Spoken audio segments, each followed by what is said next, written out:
ಶ್ರೀಮತಿ ವಿಜಯ ಮಾತಪ್ಪನವರನ್ನ, doctor ಮಾತಪ್ಪನವರನ್ನ ಹಾಗೂ ಗುರುಮಾತಪ್ಪನ ಪಾದಗಳಿಗೆ ಶರಣಾರ್ಥಿಗಳು. Our college, Sri Vijay Mahatesh Arts and Commerce Women's College, Girakkal, and Consumer Guidance Society of India jointly organized a webinar on topic consumerism and financial literacy. Now the program will start by welcome page Dr. R.P. Bhatt Madam. Please, Madam, over to Bhatt Madam. Thank you, sir. Thank you for giving me an opportunity. Om Shri Guru Basava Lingaya Namaha. With the holy blessings of Puja Chitargi Chijoti Mahanta Swamiji, Shri Manipra Guru Mahanta Swamiji and Guru Mahanta Swamiji, I feel extremely overwhelmed to get this opportunity to address you all to this webinar on consumerism and financial literacy in COVID-19 time. I am extremely honored to welcome our resource person, Mr. T.R. Pandey, Project Manager, GSI. I welcome you, sir, for this webinar. I am also privileged to welcome our another resource person, Mrs. Indumati Chole, Financial Advisor. I welcome you, Madam, for this webinar. I would also like to welcome our chief guest, Shri G.M. Bora, Vice Chairman, SVM Vidyavardhaka Society, Ilkal. I heartily welcome our another chief guest, Shri A.V. Bijal, Secretary, SVM Vidyavardhaka Society, Ilkal. Welcome you for this webinar, sir. I also welcome from the bottom of my heart, Shri Sharanappa C. Akki, Chairman, SVM Women's College, Ilkal. Welcome you for this webinar, sir. I also welcome our President, Shri M.B. Patil, Chairman, SVM Vidyavardhaka Society, Ilkal. Welcome you, sir. I also welcome Professor S.R. Kalyan Shetty, the Program Coordinator. Welcome you, Madam. I extend my welcome to our beloved Principal, Shri B.B. Sugmat, sir. Welcome you, sir. And the most important thing is the center of the attraction, the center of this webinar, they are our students. They are none other than our students. I welcome you all for this webinar. And I also welcome all the teaching and non-teaching staff of SVM Women's College. Once again, I welcome you all for this webinar. Thank you for giving me an opportunity to welcome you all. Once again, I welcome you all for this webinar. Thank you, Madam. Thank you. Thank you, sir. Our IQVC coordinator, Professor Dr. Bhatt Madam. Thank you once again. Now, Professor S.R. Kalyan Shetty Madam will give the brief introduction of our guests. Over to S.R. Kalyan Shetty Madam. Madam, are you available? Kalyan Shetty Madam? Hi, sir. Okay. Madam. ಓಂ ಶ್ರೀ ಗುರು ಬಸವಲಿಂಗಾಯ ನಮಃ. ಇಂದು ನಮ್ಮ ಶ್ರೀ ವಿಜಯ ಮಹಾಂತೇಶ ಕಲೆ ಹಾಗೂ ವಾಣಿಜ್ಯ ಪದವಿ ಮಹಾವಿದ್ಯಾಲಯ Ilkal online ವೆಬಿನಾರವನ್ನು ಆಯೋಜಿಸಿದೆ. COVID-19 ಸಂದರ್ಭದಲ್ಲಿ ಹಣಕಾಸಿನ ಜಾಗೃತಿ ಮತ್ತು ಕೊಳ್ಳುಬಾಕುತನ ಸಂಸ್ಕೃತಿ ಎಂಬ ವಿಷಯವನ್ನು ಪ್ರಸ್ತುತಪಡಿಸಲು ನಮಗೆ ತಜ್ಞರಾದ ಸಂಪನ್ಮೂಲ ವ್ಯಕ್ತಿಗಳಾಗಿ ಶ್ರೀ ತೀರ್ಥರಾಜ ಪಾಂಡೆರವರು ಮತ್ತು ಪ್ರೊಫೆಸರ್ ಇಂದುಮತಿ ಚೊಳ್ಳೆರವರು ಲಭಿಸಿರುವರು. ಪ್ರಥಮವಾಗಿ ನಾನು ಈ ವೆಬಿನಾರ್ಗೆ ಸಂಪನ್ಮೂಲ ವ್ಯಕ್ತಿಯಾಗಿ ಲಭಿಸಿದ ಶ್ರೀ ತೀರ್ಥರಾಜ್ ಪಾಂಡೆರವರ ಪರಿಚಯ ಮಾಡಿಕೊಡುತ್ತೇನೆ. ಇವರು ಮೂಲತಃ ಮಹಾರಾಷ್ಟ್ರದವರಾಗಿದ್ದು ತಮ್ಮ BA ಪದವಿ ಶಿಕ್ಷಣವನ್ನು ಅಲಹಾಬಾದ್ ವಿಶ್ವವಿದ್ಯಾಲಯದಿಂದ ಪೂರೈಸಿದ್ದಾರೆ. ಇವರು ಪ್ರಸ್ತುತದಲ್ಲಿ ಭಾರತದ ಗ್ರಾಹಕರ ಮಾರ್ಗದರ್ಶನ ಸಂಘದ ಪ್ರಾಜೆಕ್ಟ್ ಮ್ಯಾನೇಜರ್ ಆಗಿ ಕಾರ್ಯನಿರ್ವಹಿಸುತ್ತಿದ್ದಾರೆ. ಶ್ರೀಯುತರು ಇಲ್ಲಿಯ ತನಕ ಹಣಕಾಸಿನ ಜಾಗೃತಿ ಮತ್ತು ಕೊಳ್ಳುಬಾಕುತನ ಸಂಸ್ಕೃತಿ ಎಂಬ ವಿಷಯಕ್ಕೆ ಸಂಬಂಧಿಸಿದಂತೆ 2500 ಸೆಮಿನಾರ್ಗಳನ್ನು ಮತ್ತು 300 ಆನ್ಲೈನ್ ವೆಬಿನಾರ್ಗಳನ್ನು ಮಹಾರಾಷ್ಟ್ರ, ಉತ್ತರ ಪ್ರದೇಶ, ತೆಲಂಗಾಣದಲ್ಲಿ ನಡೆಸಿರುವರು. ಇವರು ಸಹೃದಯಿ, ವಿನಯಶೀಲರಾಗಿ ಆಗಿರುವರು.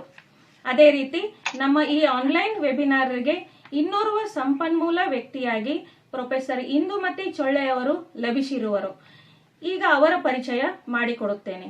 ಪ್ರೊಫೆಸರ್ ಇಂದುಮತಿ ಚೊಳ್ಳೆ ಗಂಗಣ್ಣವರ್ ಮೂಲತಃ ಸೋಲಾಪುರದವರು. ಇವರು MCom, GDCA, MPhil, SET, NET ವಿದ್ಯಾರ್ಹತೆ ಪೂರೈಸಿದ್ದು ಇತ್ತೀಚೆಗೆ ಇವರು ತಮ್ಮ PhD ಥೀಸಿಸ್ ಸಬ್ಮಿಟ್ ಮಾಡಿದ್ದಾರೆ.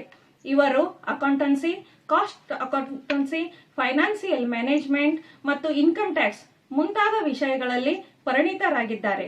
ಇವರು ಗಂಗಣ್ಣವ್ರ ಮನೆತನದ ಸೊಸೆಯಾಗಿ, ತಾಯಿಯಾಗಿ, ಪತ್ನಿಯಾಗಿ ಅತ್ಯುತ್ತಮ ರೀತಿಯಲ್ಲಿ ಕೌಟುಂಬಿಕ ಪಾತ್ರವನ್ನು ಸಹಿತ ನಿರ್ವಹಿಸುತ್ತಿದ್ದಾರೆ. ಇವರು ಕನ್ನಡ, ಮರಾಠಿ, ಹಿಂದಿ, ಇಂಗ್ಲಿಷ್ ಹೀಗೆ 4 ಭಾಷೆಗಳನ್ನು ಬಲ್ಲವರಾಗಿದ್ದಾರೆ. ಇದೆಲ್ಲದರ ಜೊತೆಗೆ ಇವರು ಸೊಲ್ಲಾಪುರದ ಪ್ರಸಿದ್ಧ ಪತ್ಕಿ ಸಂಸ್ಥೆಯಲ್ಲಿ 4 ವರ್ಷಗಳ ಕಾಲ ಪ್ರಾಧ್ಯಾಪಕರಾಗಿ ಕಾರ್ಯನಿರ್ವಹಿಸಿದ್ದಾರೆ. ನಂತರದಲ್ಲಿ ತಮ್ಮದೇ ಆದ ಓಂ ಅಕೌಂಟೆನ್ಸಿ ಕ್ಲಾಸೆಸ್ನಲ್ಲಿ 12 ವರ್ಷಗಳ ಕಾಲ ಅನೇಕ ವಿದ್ಯಾರ್ಥಿಗಳಿಗೆ ಶಿಕ್ಷಣವನ್ನು ಉಣಬಡಿಸಿದ್ದಾರೆ. ತದನಂತರದಲ್ಲಿ 1.5 ವರ್ಷಗಳ ಕಾಲ VG ಶಿವಧಾರೆ ಮಹಾವಿದ್ಯಾಲಯದಲ್ಲಿ ಸೋಲಾಪುರ್ ವಾಣಿಜ್ಯ ವಿಷಯದ ಪ್ರಾಧ್ಯಾಪಕರಾಗಿ ಕಾರ್ಯನಿರ್ವಹಿಸಿದ್ದಾರೆ. ಅಲ್ಲದೆ ಕಳೆದ 12 ವರ್ಷಗಳಿಂದ ಇವರು ಸೋಲಾಪುರದಲ್ಲಿರುವ ಲಕ್ಷ್ಮೀಬಾಯಿ ಭಾವುರಾವ್ ಪಾಟೀಲ್ ಮಹಿಳಾ ಮಹಾವಿದ್ಯಾಲಯದಲ್ಲಿ ವಾಣಿಜ್ಯ ವಿಷಯದ ಸಹಾಯಕ ಪ್ರಾಧ್ಯಾಪಕರಾಗಿ ಕಾರ್ಯನಿರ್ವಹಿಸುತ್ತಿದ್ದಾರೆ. ಇವರು ಸಹ ಅನೇಕ ಸೆಮಿನಾರ್ಗಳಲ್ಲಿ ಭಾಗವಹಿಸಿ ತಮ್ಮ ಲೇಖನಗಳನ್ನು ಪ್ರೆಸೆಂಟೇಷನ್ ಮಾಡಿ ಪಬ್ಲಿಷ್ ಮಾಡಿದ್ದಾರೆ. ಇವರು ಅತ್ಯಂತ ಶಾಂತ ಸ್ವಭಾವದವರು, ಸಹಕಾರಿ ಮನೋಭಾವನೆ, ಸಹೃದಯಿ ಮತ್ತು ಆದರ್ಶ ತಾಯಿ, ಪತ್ನಿ, ಮಗಳು, ಸೊಸೆಯಾಗಿ, ಪ್ರಾಧ್ಯಾಪಕಿಯಾಗಿ ಹೀಗೆ ವೈವಿಧ್ಯಮಯ ಪಾತ್ರಗಳನ್ನು ಅತ್ಯುತ್ತಮ ರೀತಿಯಲ್ಲಿ ನಿರ್ವಹಿಸುತ್ತಿದ್ದಾರೆ. ನನಗೆ ಸಂತಸದ ಜೊತೆ ಹೆಮ್ಮೆ ಎನಿಸುತ್ತದೆ. ಅದೇನೆಂದರೆ ಇವರು ನನ್ನ ಸ್ಕೂಲ್ಮೇಟ್, ನನ್ನ ಹಿರಿಯ ಅಕ್ಕನ ಸ್ಥಾನ ಹೊಂದಿದವರು, ಸಂಬಂಧಿಕರು ಹೌದು. ಹೀಗಾಗಿ ಇವರು ಆನ್ಲೈನ್ ವೆಬಿನಾರದಲ್ಲಿ ಸಂಪನ್ಮೂಲ ವ್ಯಕ್ತಿಯಾಗಿ ದೊರೆತಿದ್ದು ನನಗೆ ಸಂತಸದ ಜೊತೆಗೆ ಹೆಮ್ಮೆ ಅನಿಸುತ್ತದೆ.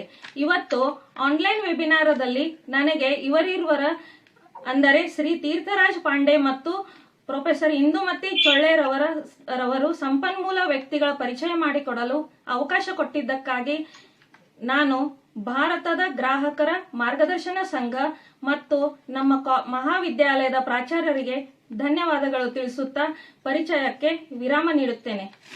ಶರಣಾರ್ಥಿಗಳು. Thank you, madam. Thank you, Professor S. R. Kalan Shetty, madam, Department of Sociology. Thank you. Now, the main program will start webinar by Mr. T.R. Pandey on topic consumerism. Sir, over to Pandey, sir. Okay, thank you, sir. आप सभी को हमारा नमस्कार दोबारा। हम थोड़ा consumer guidance society of India के विषय में जानेंगे। अभी मैं इंदुमती मैडम से रिक्वेस्ट करता हूँ कि translate in Kannada language. Madam. Okay sir, I am ready. Okay. Consumer guidance society of India ये मुंबई में स्थापित है। ये 1966 में 9 लेडीज ने इसको बनाया। ಕನ್ಸ್ಯೂಮರ್ ಗೈಡೆನ್ಸ್ ಸೊಸೈಟಿ ಇದನ್ನು 1966ರಲ್ಲಿ 9 ಹೆಣ್ಣು ಮಕ್ಕಳನ್ನು ಸ್ಥಾಪಿಸಿದ್ದಾರೆ. ये 9 लेडीज जो उस समय थी 1966 में, उन्होंने फील किया, अनुभव किया कि हमको ऐसे एक प्लेटफॉर्म की जरूरत पड़ेगी जहां से हम अपने देश के नागरिकों का सेवा कर सकेंगे। ಈ ಹೆಣ್ಣು ಮಕ್ಕಳಿಗೆ ಅನಿಸಿತ್ತು, ಈ ಗ್ರಾಹಕ ಸಂರಕ್ಷಣೆಯಿಂದ ನಾವು ಜನರ ಸಮಾಜದ ಸೇವೆಯನ್ನು ಮಾಡಬೇಕೆಂದು ಅನಿಸಿತ್ತು. ಅದರ ಸಲುವಾಗಿ ಈ ಗ್ರಾಹಕ ಆರ್ಗನೈಸೇಷನ್ ಅನ್ನು ಸ್ಥಾಪನೆ ಮಾಡಿದ್ದೇವೆ. Consumer guidance society of India में ऑल ओवर इंडिया के लोग मेंबर्स हैं जो पूरे देश के लोगों की सेवा करते हैं, उनके मदद के लिए खड़े रहते हैं। ಕನ್ಸ್ಯೂಮರ್ ಗೈಡೆನ್ಸ್ ಸೊಸೈಟಿಯಲ್ಲಿ ಇಡೀ ಭಾರತದ ಜನರು ಅದರಲ್ಲಿ ಸೇರಿದ್ದಾರೆ. ಆಮೇಲೆ ತಮಗೆ ಬೇಕಾಗಿದ್ದ ಸಹಾಯವನ್ನು ಅವರು ಮಾಡಿಕೊಡುತ್ತಾರೆ. इसके चेयरमैन डॉक्टर सीताराम दीक्षित जो एक साइंटिस्ट हैं, और सेक्रेटरी डॉक्टर MS कामत जो एक MBBS डॉक्टर होते हुए पब्लिक की सेवा के लिए उन्होंने LLB और LLM का कोर्स किया और आज उसके माध्यम से वो पब्लिक की सेवा में लगे हुए हैं। ಇದರ ಚೀಫರು ಬಹಳ ವಿದ್ಯಾವಂತರು, ಬುದ್ಧಿವಂತರು ಆಗಿದ್ದಾರೆ.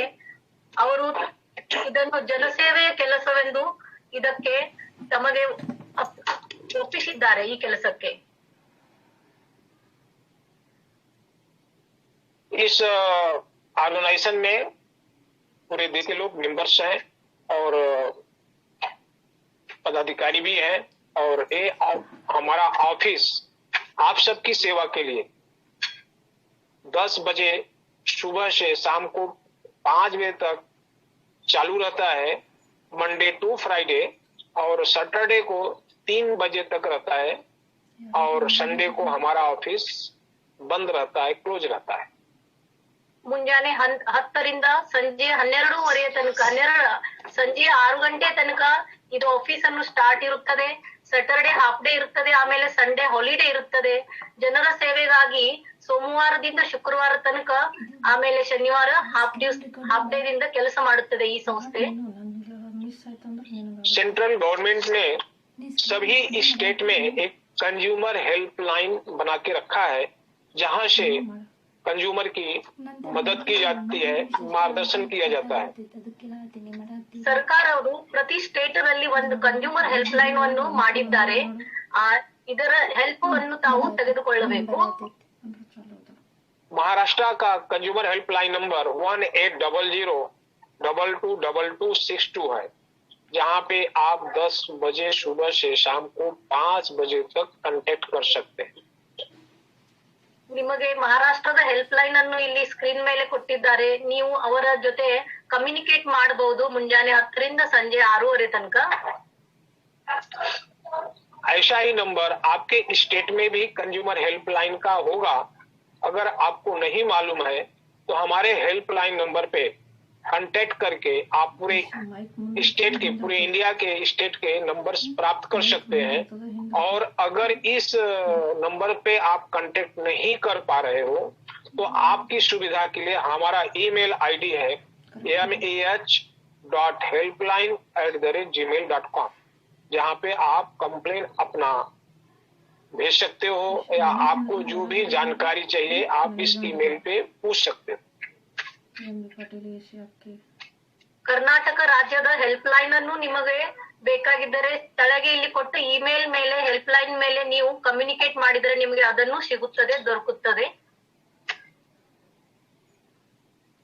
इस ईमेल पे आपका कंप्लेन या आपका क्वेश्चन आने के बाद आपको मदद के लिए, हेल्प के लिए हमारे ऑफिसर्स, हमारे कमेटी मेंबर्स सभी आपको कांटेक्ट करेंगे और आपको गाइडेंस देंगे, जिससे आपका प्रॉब्लम सॉल्व हो सके. ಈ ಹೆಲ್ಪ್ ಲೈನ್ ಮೇಲೆ ನೀವು ಕಾಂಟ್ಯಾಕ್ಟ್ ಮಾಡಿದರೆ ಕಮಿಟಿ ಮೆಂಬರ್ಸ್ ಎಲ್ಲರೂ ನಿಮಗೆ ಹೆಲ್ಪ್ ಮಾಡುತ್ತಾರೆ. ನಿಮ್ಮ ಏನಾದರೂ ಪ್ರಾಬ್ಲಮ್ ಇದ್ದರೆ ಅವರು ಸಾಲ್ವ್ ಅನ್ನು ಮಾಡುತ್ತಾರೆ. अब हम आते हैं अपने मूल विषय पे, कंज्यूमर पे, ग्राहक पे. ಈಗ ನಾವು ಗ್ರಾಹಕರೆಂದರೆ ಯಾರು ಎನ್ನುವ ಬಗ್ಗೆ ನೋಡೋಣ. पहले हम ग्राहक का एक मतलब समझेंगे, कंज्यूमर का मतलब समझेंगे. One who purchase the goods.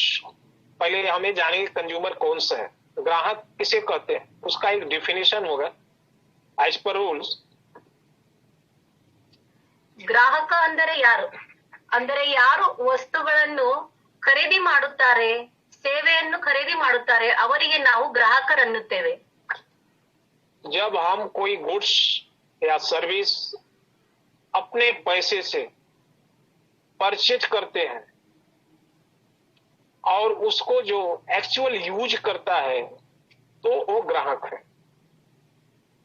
ಯಾವಾಗ ನಾವು ನಮ್ಮ ಹಣದಿಂದ ವಸ್ತು ಹಾಗೂ ಸೇವೆಯನ್ನು ಖರೀದಿ ಮಾಡುತ್ತೇವೆ ಆ ಹೊತ್ತಿಗೆ ಆ ವ್ಯಕ್ತಿಯನ್ನು ಗ್ರಾಹಕರನ್ನುತ್ತಾರೆ. जैसे आपके पेरेंट्स आपके लिए कुछ सामान लाए, जैसे ड्रेस लाए और ड्रेस के लिए पैसा पेरेंट्स ने लगाया, लेकिन यूज आप कर रहे हो तो एक्चुअल यूजर ही ग्राहक होता है. ನೋಡಿ, ನಿಮ್ಮ ಪ್ಯಾರೆಂಟ್ಸರು ನಿಮ್ಮ ಸಲುವಾಗಿ ಬಟ್ಟೆ ತಂದರೆ ಅದನ್ನ ಆಕ್ಚುಲಿ ಯಾರು ಉಪಯೋಗ ಮಾಡುತ್ತಾರೆ ಅವರೇ ಖರೆ ಗ್ರಾಹಕರು, ಅಂದರೆ ನೀವು ಗ್ರಾಹಕರಾಗುತ್ತೀರಿ.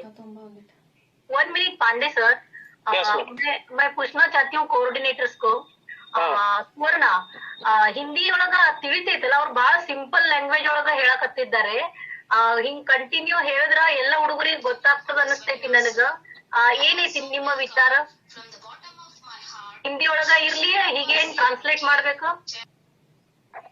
ಮೇಡಮ್ ಹೇಳ್ರಿ ಮೇಡಮ್ ನೀವ್ ಮೇಡಮ್ ಹೇಳಿ ಮೇಡಮ್. ಅವ್ರು ಹಿಂದಿ ಬಹಳ ಸಿಂಪಲ್ ಲ್ಯಾಂಗ್ವೇಜ್ ಒಳಗ್ ಹೇಳ್ತಾರ್ರಿ. ಅಂದ್ರೆ ಅದೊಂದು ಲಿಂಕ್ ಆಗ್ತೈತಿ. ಅಂದ್ರೆ ಹಿಂದಿ ಬರಂಗಿಲ್ಲ ಅನ್ನೋದು ಬಾಳೇನಿಲ್ಲ, ನ್ಯಾಷನಲ್ ಲ್ಯಾಂಗ್ವೇಜ್ ಇರೋದ್ರಿಂದ ತಿಳಿತೈತಿ ಎಲ್ಲರಿಗೂ.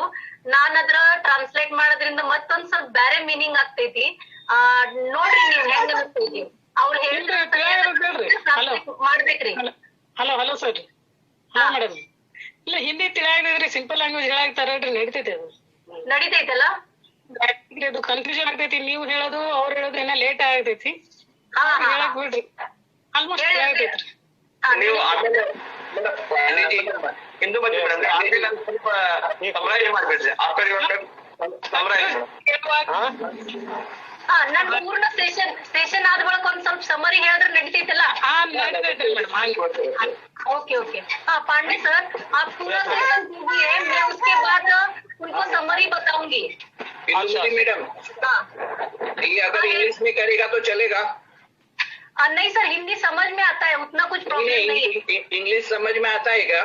हाँ आता है, बीच में भी आप जो वर्ड्स यूज करते हो आते हैं। आप एक काम करो, आप आपका सेशन कर दो। अभी वो एक लेडीज स्पीकर को बुला लेते हैं हम लोग इंग्लिश का। नहीं सर, आप हिंदी में कीजिए, इंग्लिश पूरा इंग्लिश नहीं समझ में आता सर, आप जस्ट ये ना वही चलेगा सर जी। तो पांडे जी एकदम हिंदी में कठिन वर्ड मत यूज करो। ठीक ठीक ठीक, ओके सर। ओके, धन्यवाद मैडम। हाँ जी। जब हम कोई वस्तु, गुड्स और सर्विस, बहुत सरल भाषा में मैं बोलूंगा हिंदी का, जिससे आपको सबको समझ में आ जाएगा। खरीदते हैं अपने यूज के लिए, अपने प्रयोग के लिए हम जब सामान खरीदते हैं, लेकिन जब हम उसमें पैसा लगाते हैं तभी हम कंज्यूमर हैं। अगर वो वस्तु या सर्विस, गुड्स और सर्विस हमको फ्री में मिलता है या कोई अनुदान में डोनेशन मिलता है या गवर्नमेंट फैसिलिटीज मिलती है, जहां आपका पैसा नहीं लगा है वहां पे आप कंज्यूमर नहीं हो। लेकिन जहां पे आपने पैसा लगाया है अपने यूज के लिए, अपने कार्य की सिद्धि के लिए, अपने काम को चलाने के लिए, जहां पैसा आपने लगाया है और वो पैसा आपका कष्ट का पैसा है, वो तब आप कंज्यूमर हैं। कंज्यूमर हम जन्म से पहले ही हैं। कंज्यूमर हम अपने माँ के पेट में ही बन जाते हैं। जब पेरेंट्स हमारे डॉक्टर्स के पास जाते हैं और डॉक्टर इलाज करता है, ये सर्विस हो गया, डॉक्टर फीस लेता है, वो हमारा कष्ट का पैसा लिया, और डॉक्टर हमको मेडिसिन दे दिया, ये परचेज हो गया। तीनों काम वहां होता है एक ही दिन में। तो हम वो पैसा हमारे लिए खर्चा हुआ, बच्चे के लिए खर्चा हुआ, बच्चे की सुविधा के लिए, बच्चे के स्वास्थ्य के लिए खर्चा हुआ, इसलिए हम उसी समय से ग्राहक बन जाते हैं, कंज्यूमर बन जाते हैं और कस्टमर बन जाते हैं। और हम मरने के बाद भी कंज्यूमर हैं, ग्राहक हैं, क्योंकि मरने के बाद भी जो पैसा खर्चा होता है वो हमारे लिए होता है, हमारे नाम से होता है। तो हम मरने के बाद भी ग्राहक हैं, कंज्यूमर हैं। तो हमको, आपको, सबको इस शब्द को समझ के और आगे बढ़ना चाहिए, और इसके विषय में हमको पूरा नॉलेज गेन करना चाहिए, प्राप्त करना चाहिए, सीखना चाहिए। क्योंकि ये वर्ड जो है हमारे जन्म से पहले और हमारे मरने के बाद ही मेरे साथ जुड़ा हुआ है। हमारा व्यवहार क्या है, हमारा नुकसान क्या है, हमको कैसे अपने नुकसान से बचना चाहिए, ये सब हमको, आपको सबको सीखना चाहिए, ग्राहक को सीखना चाहिए। क्योंकि ग्राहक करता क्या है, खुद का पैसा लगा के स्वयं को, अपने आप को पैसा भी लगाता है और फंसा देता है। तो आपका पैसा मेहनत का पैसा होता है, कष्ट का पैसा होता है, कहीं फंसे नहीं, कहीं नुकसान न हो। और इसके लिए consumer guidance society of India all over India basis पे गांव-गांव में, शहरों में, कॉलेज के माध्यम से, सोसाइटी के माध्यम से इस प्रोग्राम के द्वारा कंज्यूमर राइट्स को बताता है कि उनका अधिकार क्या है। एक कंज्यूमर राइट्स हमको 1986 में मिला था, 1986 में, और इसकी हमको जरूरत क्यों पड़ गई, इसका नीड क्यों हुआ देश को कि ऐसे कानून को बनाया जाए। जब समाज में, सोशल में, हमारे देश में कुछ अपराध बढ़ जाते हैं तो गवर्नमेंट को उसको रोकने के लिए कानून बनाना पड़ता है।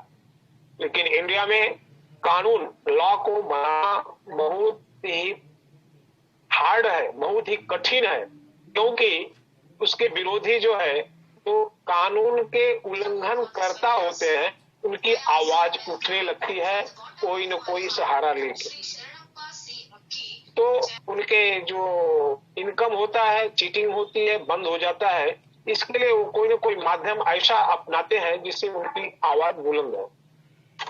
तो 1986 में एक कानून बन गया। आज भी हमारे गांव के लोगों को तो इसके विषय में बहुत कम लोगों को मालूम है, 50% तो किसी को नहीं मालूम है, एकदम जानते ऐसा कुछ कानून है। हमारा 1 रुपया भी नुकसान हो तो प्राप्त कर सकते हैं।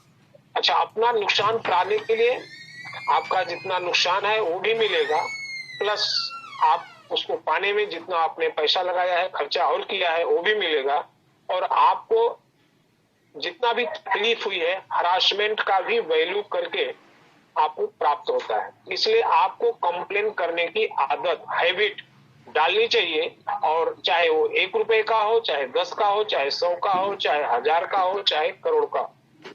क्योंकि अगर हम 1 रुपए के नुकसान को अवॉइड करते जाते हैं या किसी को छोड़ते हुए जाते हैं तो उसकी हैबिट बिगड़ती है, आदत बिगड़ता है, और वो माध्यम बना लेता है कि आज हमको दिन भर में 200, 300, 400, 500 रुपया 1 रुपए की चीटिंग से कमाना है।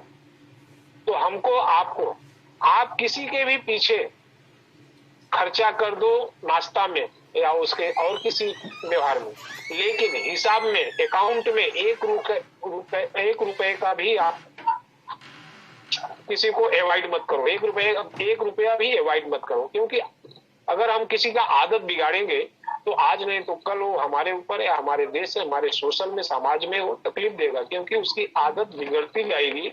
और ऐसे लोग एक दिन बैंक वगैरह को भी लूट लेते हैं। बैंकों में भी जो पैसा है पब्लिक का पैसा है, वो लूटते हैं। एक चीज और ध्यान में रखिएगा, कानून के, लॉ के जो हैंड्स है बहुत लॉन्ग है। हम कहीं भी रहेंगे, अपराध किए हैं तो हम पकड़े जाएंगे। आज कहीं भी कोई भी जगह सुरक्षित नहीं है। पहले अपराधी थे वो जाके विदेशों में छिप जाते थे, लेकिन आज ऐसा नहीं है। आप कहीं भी रहोगे पकड़े जाओगे, और लाइफ सारी डिस्टर्ब हो जाती है। अगर हम अपने लाइफ को थोड़ा एनालिसिस करते हैं तो 25-24 ईयर्स तक हम कॉलेजों में अपना लाइफ जीने का, खराब साबुन या रंग गोरा करने वाली क्रीम्स, खराब दवाइयां, या फिर डॉक्टर जरूरत ना होने पर भी सर्जरी करें, मोटर कार संबंधित, कम वजन या माप देना, खराब दूध बेचना, सभी तरह की ग्राहक संबंधित समस्याओं के लिए इस हेल्पलाइन नंबर पर फोन करें। मूल शिकायत करने की आदत डालो। आपकी शिकायत सुनने के लिए कई संस्थाएं हैं, जैसे regulatory bodies, consumer courts, consumer associations, bodies like consumer guidance society of India. और हाँ, ग्राहक, आप पे भी जिम्मेदारी है, जैसे कोई भी खाद्य पदार्थ या खाने की चीज खरीदने से पहले एगमार्क जांच कीजिए। जब आप इलेक्ट्रिकल अप्लायंसेस खरीदते हैं तो BEE स्टार रेटिंग जांच करें। BEE मतलब ब्यूरो ऑफ एनर्जी एफिशिएंसी। जितने ज्यादा स्टार रेटिंग उतनी ज्यादा बिजली की बचत, और जितनी ज्यादा बिजली की बचत उतनी ही ज्यादा पैसों की बचत। चीजें खरीदते समय ISI मार्क जांच लें। इसके अलावा भारत सरकार ने एक कानून पारित किया है, सूचना का अधिकार अधिनियम, right to information act. Bharat की संसद द्वारा पारित एक कानून है जो सन 2005 में लागू हुआ। इस नियम के द्वारा भारत के सभी नागरिकों को सरकारी रिकॉर्ड्स को देखने और उसे प्राप्त करने का अधिकार प्रदान किया गया है। आपको सही रास्ता दिखाना यह हमारा एकमात्र उद्देश्य है। ग्राहक, सतर्क रहो। सही जानकारी, इसी में है समझदारी। हाँ, अब लग रहा है ग्राहक राजा है। ग्राहक राजा है। ग्राहक राजा है। ग्राहक राजा है। ग्राहक राजा है। ग्राहक राजा है। ग्राहक राजा है। लेकिन याद रखिए, जब आप सब एकजुट होकर अन्याय के खिलाफ आवाज उठाएंगे, तब सर उठा के कहिए, ग्राहक राजा है। ग्राहक राजा है।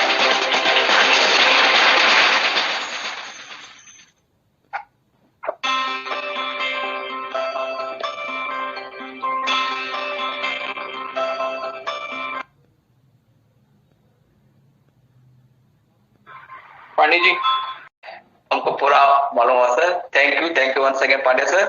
Now the another webinar by professor Indumati S Ganganagar.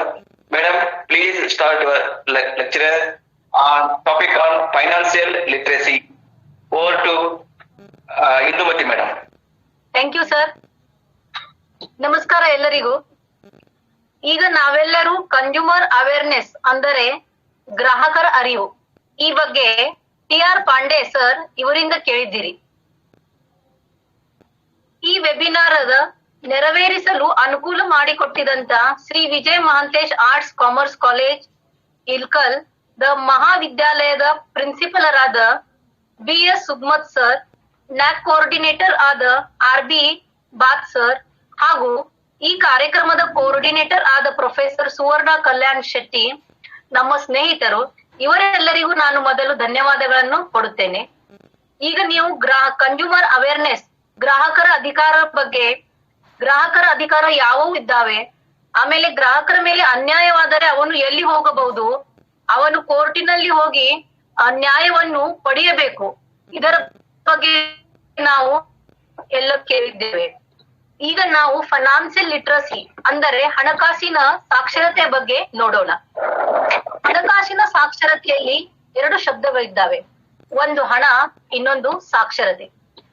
ಹಣ ಅಂದರೆ ರೊಕ್ಕ, ರೂಪಾಯಿ, ಮನಿ, ಕ್ಯಾಶ್, ನಮ್ಗೆಲ್ಲರಿಗೂ ಗೊತ್ತಿದೆ. ಈಗ ನಾವು ಲಿಟರಸಿ ಅಂದರೆ ಸಾಕ್ಷರತೆ ಈ ಬಗ್ಗೆ ನೋಡೋಣ. ನೋಡಿ, ಓದಲಿಕ್ಕೆ ಬರೆಯಲಿಕ್ಕೆ ಬಂದವರಿಗೆ ನಾವು ಎಲ್ಲರಿಗೂ ಸಾಕ್ಷರ ಎನ್ನುತ್ತೇವೆ. ಬರೀ ಓದಲು ಅಕ್ಷರ ಜ್ಞಾನವಿದ್ದರೆ ನಮ್ಮ ಜೀವನದಲ್ಲಿ ಸಾಕಾಗುವುದಿಲ್ಲ. ನೋಡಿ, ನಾಳೆ ನೀವು ಗ್ರಾಜುಯೇಟ್ ಆಗುತ್ತೀರಿ. ಗ್ರಾಜುಯೇಟ್ ಆದ ಬಳಿಕ ನೀವು ಎಲ್ಲರೇ ಜಾಬ್ಗೆ ಸೇರಬೇಕಂದ್ರೆ ನಿಮಗೆ ಇಂಟರ್ವ್ಯೂ ಅಲ್ಲಿ ಒಂದು ಪ್ರಶ್ನೆ ಕೇಳ್ತಾರೆ, ನೀವು ಕಂಪ್ಯೂಟರ್ ಲಿಟ್ರೇಟ್ ಇದ್ದಿಲ್ಲ ಅಂದ್ರೆ ನಿಮಗೆ ಜಾಬ್ ಚಾನ್ಸಸ್ ಬಹಳಷ್ಟು ಇರುತ್ತವೆ. ಅಂದ್ರೆ ಬರೀ ಅಕ್ಷರ ಜ್ಞಾನ ಇದ್ದು ಸರಿಯಾಗಿಲ್ಲ, ನಮಗ ಬೇರೆ ಬೇರೆ ಮಾತಿನ ಸಾಕ್ಷರತೆಯನ್ನು ಇರಬೇಕು. ಅದರಲ್ಲಿ ಒಂದು ಮಹತ್ವದ ಕಂಪ್ಯೂಟರ್ ಲಿಟ್ರೇಸಿ. ಹಾಗೆ ಪ್ರತಿಯೊಬ್ಬನ ಜೀವನದಲ್ಲಿ ಹಣ ಬಹಳ ಮಹತ್ವದಿದೆ. ಹಣದಿಂದ ನಮ್ಮ ಜೀವನ ಸುಖಕರವಾಗುತ್ತದೆ. ಅದರಿಗೋಸ್ಕರ ನಾವು ನಮಗೆ ಪ್ರಾಪ್ತವಾಗುವ ಹಣವನ್ನು ನಾವು ಹೇಗೆ ಹೆಚ್ಚು ಮಾಡಬೇಕು, ಹಾಗೆ ಅದನ್ನು ಹೇಗೆ ಉಳಿತಾಯ ಮಾಡಬೇಕಂದ್ರೆ ಸೇವಿಂಗ್ ಮಾಡಬೇಕು, ಅದರ ವಿನಿಯೋಗವನ್ನು ಹೇಗೆ ಮಾಡಬೇಕು, ಈ ಎಲ್ಲ ಮಾತುಗಳನ್ನು ನಾವು ಫೈನಾನ್ಸಿಯಲ್ ಲಿಟ್ರಸಿಯಲ್ಲಿ ನೋಡೋಣ. Okay, Sharma sir please put the PPT. ನಾವು PPTಯ ಮಾಧ್ಯಮದಿಂದ ನೋಡೋಣ. ನೋಡಿ, just saving is not enough, investments R the only way. ನಮ್ಮ ಕಡೆ ಹಣ ಇದ್ದಾಗ ನಾವು ಅದನ್ನು ಸೇವಿಂಗ್ ಮಾಡಿದರೆ ಸಾಕಾಗುವುದಿಲ್ಲ. ಸೇವಿಂಗ್ ಅಂದರೆ ಏನು? ನಮಗೆ ಸಿಗುವ ಅರ್ನಿಂಗ್ ನಲ್ಲಿ, ಪಗಾರಿನಲ್ಲಿ ನಾವು ಕೆಲವು ರೂಪಾಯಿ ನಮ್ಮ ಮನೆಯಲ್ಲಿ ತಿಜೋರಿಯಲ್ಲಿ ನಾವು ಇಟ್ಟರೆ ಅದರದ ಏನು ಉಪಯೋಗವನ್ನು ಆಗೋದಿಲ್ಲ. ಅಂದ್ರೆ ನಾವು ಏನು ಮಾಡಬೇಕು, ಸೇವಿಂಗ್ ಇದು ಫಸ್ಟ್ ಸ್ಟೆಪ್ ಇದೆ. 2ನೇ ಸ್ಟೆಪ್ ಏನಂದರೆ ಅದನ್ನ ನಾವು ಇನ್ವೆಸ್ಟ್ಮೆಂಟ್ ಮಾಡಬೇಕು. ಪ್ರಾಪರ್ ವೇ ಅಲ್ಲಿ ಯೋಗ್ಯ ತರದಿಂದ ನಾವು ಅದನ್ನು ಇನ್ವೆಸ್ಟ್ಮೆಂಟ್ ಮಾಡಬೇಕು. ಅಂದರೆ ಆ ರೊಕ್ಕಿಗೆ ಅರ್ಥ ಪ್ರಾಪ್ತವಾಗುತ್ತದೆ. Next please Sharma sir, next please. ನೋಡಿ, ಇನ್ವೆಸ್ಟ್ಮೆಂಟ್ ಮಾಡುವಾಗ ನಾವು 3 ಇನ್ವೆಸ್ಟ್ಮೆಂಟ್ ದ ಪ್ರಿನ್ಸಿಪಲ್ಗಳನ್ನು ನೆನಪಿನಲ್ಲಿ ಇಡಬೇಕು. ಮೊದಲನೇ ಪ್ರಿನ್ಸಿಪಲ್ ಇದೆ ಸೇಫ್ಟಿ. ನಾವು ಕಷ್ಟ ಮಾಡಿ ಗಳಿಸಿದ ಹಣವನ್ನು ಸುರಕ್ಷಿತ ಇದೆ ಇಲ್ಲೋ ಇದನ್ನು ನಾವು ಮೊದಲು ನೋಡಿಕೊಳ್ಳಬೇಕು. ನಾವು ಎಲ್ಲರೇ ಇನ್ವೆಸ್ಟ್ಮೆಂಟ್ ಮಾಡ್ಬೇಕಂದ್ರೆ ಆ ರೊಕ್ಕ ಸೇಫ್ ಐತಿ ಇಲ್ಲ. ಅದರ್ವೈಸ್ ಏನಾಗ್ತೈತಿ ನೋಡಿ, ನಾವು ಕಷ್ಟಪಟ್ಟು ಬಳಸಿದ ರೊಕ್ಕ ಯಾರಾದರೆ ತಗೊಂಡು ಹೋದರೆ ತಮಗೆ ತುಂಬಾ ನುಕ್ಸಾನವನ್ನ ಆಗೈತಿ. ಅದ್ರ ಸಲುವಾಗಿ ಮೊದಲ್ ನಾವು ಎಲ್ಲಿ ಹಣವನ್ನು ಇನ್ವೆಸ್ಟ್ಮೆಂಟ್ ಮಾಡಿದೀವೋ ಅದು ಸೇಫ್ ಐತಿ ಇಲ್ಲ ಇದನ್ನು ನೋಡ್ಬೇಕು. ಎರಡನೇದೈತಿ ಲಿಕ್ವಿಡಿಟಿ. ಲಿಕ್ವಿಡಿಟಿ ಅಂದರೆ ನಾವು ಗಳಿಸಿದ ರೊಕ್ಕ ನಮಗೆ ಟೈಮಿನ ಮೇಲೆ ಯೂಸ್ ಆಗುತ್ತದೆ ಇಲ್ಲೋ ಇದನ್ನು ನೋಡಬೇಕು.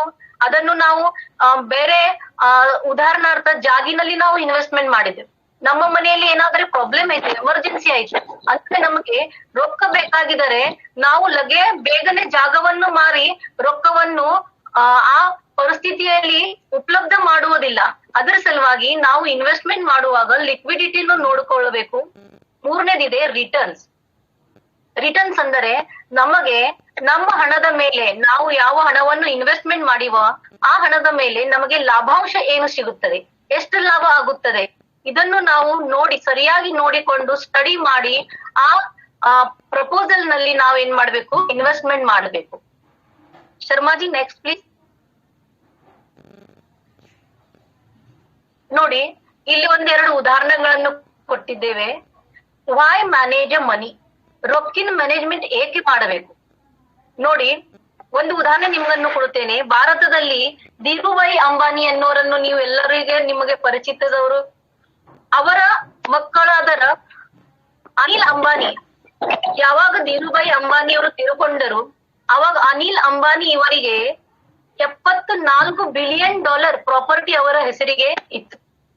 $74 ಬಿಲಿಯನ್ ಪ್ರಾಪರ್ಟಿ ಅವರ ಹೆಸರಿಗೆ ಇತ್ತು. ಅವರಿಗೆ ಮನಿ ಮ್ಯಾನೇಜ್ಮೆಂಟ್ ದ ಜ್ಞಾನ ಸರಿಯಾಗಿ ಇರಲಿಲ್ಲ. ಅದರ ಸಲುವಾಗಿ ಈಗ ಅವರ ಪರಿಸ್ಥಿತಿ ಏನಿದ್ದರೆ ನೀವು ನೋಡಿದ್ರೆ ಜೀರೋಸ್ ಪರಿಸ್ಥಿತಿ ಇದೆ. ಅಂದರೆ ಒಬ್ಬ ಶ್ರೀಮಂತ ಮನುಷ್ಯನು ಜೀರೋ ಆಗಬಹುದು, ಯಾಕಂದ್ರೆ ಅವನ ಕಡೆ ಮನಿ ಮ್ಯಾನೇಜ್ಮೆಂಟ್ ದ ನಾಲೆಜ್ ಇರ್ಲಿಲ್ಲ. ಅಂದರೆ ಹಣಕಾಸು ಹೇಗೆ ಯೂಸ್ ಮಾಡ್ಬೇಕು ಹಣ. ಒಬ್ಬ ಬಡವನ ಕಡೆ ಹಣ ಮ್ಯಾನೇಜ್ಮೆಂಟ್ ದ ಕೆಪಾಸಿಟಿ ಇದ್ದರೆ, ಅವನಿಗೆ ಅದು ಪರಿಚಯ ಇದ್ದರೆ ಅವನು ಶ್ರೀಮಂತನು ಆಗಬಹುದು. ನೀವು ಇಂಟರ್ನೆಟ್ ಮೇಲೆ ಒಂದು ಉದಾಹರಣೆ ಹೇಳ್ತೀನಿ, ನೀವು ಸರ್ಚ್ ಮಾಡಬಹುದು. ಜಗತ್ತಿನಲ್ಲಿ ಇರುವ ಎಲ್ಲಕ್ಕಿಂತ ರಿಚೆಸ್ಟ್ ಬೆಗರ್ ಇನ್ ಇಂಡಿಯಾ. ಅಂದ್ರೆ ಬೆಗರ್ ಅಂದ್ರೆ ಯಾರು, ಭಿಕ್ಷುಕ. ರಿಚೆಸ್ಟ್ ಭಿಕ್ಷುಕ ಅಂದ್ರೆ ನೋಡ್ರಿ, ಶ್ರೀಮಂತ ಭಿಕ್ಷುಕ ಅಂತೀನಿ ನಾನು. ನೀವು ಇಂಟರ್ನೆಟ್ ಮೇಲೆ ಸರ್ಚ್ ಮಾಡಿದ್ರೆ ನಿಮಗೆ ರಿಚೆಸ್ಟ್ ಬೇಗರ್ ಇನ್ ಇಂಡಿಯಾ ಭಾರತದಲ್ಲಿ ಸಿಗುತ್ತಾನೆ. ಅವನು ಮುಂಬೈಯಲ್ಲಿದ್ದಾನೆ, ಲಕ್ಷ ಕೊಡಿರಿ, ಅವನು ಮುಂಬೈಯಲ್ಲಿದ್ದಾನೆ. ಸೊ ಅವ ಹೇಗೆ ರೀಚ್ ಹೆಂಗೆ ಆದ ಅಂದರೆ, ಮೊದಲು ಒಂದು 40 ವರ್ಷ 50 ವರ್ಷದ ಹಿಂದೆ ನಾವು ಹೋದರೆ ಮಂದಿ ಭಿಕ್ಷುಕನಿಗೆ ಹಣ ಎಷ್ಟು ಕೊಡ್ತಿದ್ರು, ಅಣೆಯಲ್ಲಿ ಕೊಡ್ತಿದ್ರು. 1 ದುಡ್ಡು 2 ದುಡ್ಡು, 1 ಅಣೆ 2 ಅಣೆ ಹೀಗೆ ಕೊಡ್ತಿದ್ರು. ಈಗ ಭಿಕ್ಷುಕರಿಗೆ ನಾವು 1 8 ಅಣೆ ಕೊಟ್ರೆ ಅವ್ರು ತಗೊಳಂಗಿಲ್ಲ, 1 ರೂಪಾಯಿ ಇಲ್ಲ 10 ರೂಪಾಯಿ ಬೇಡ್ತಾರ ಕೇಳಿ. ಓಕೆ, ಮೊದಲು ನಾವು ಭಿಕ್ಷುಕರಿಗೆ ಎಷ್ಟು ಕೊಡ್ತಿದ್ದೆವು.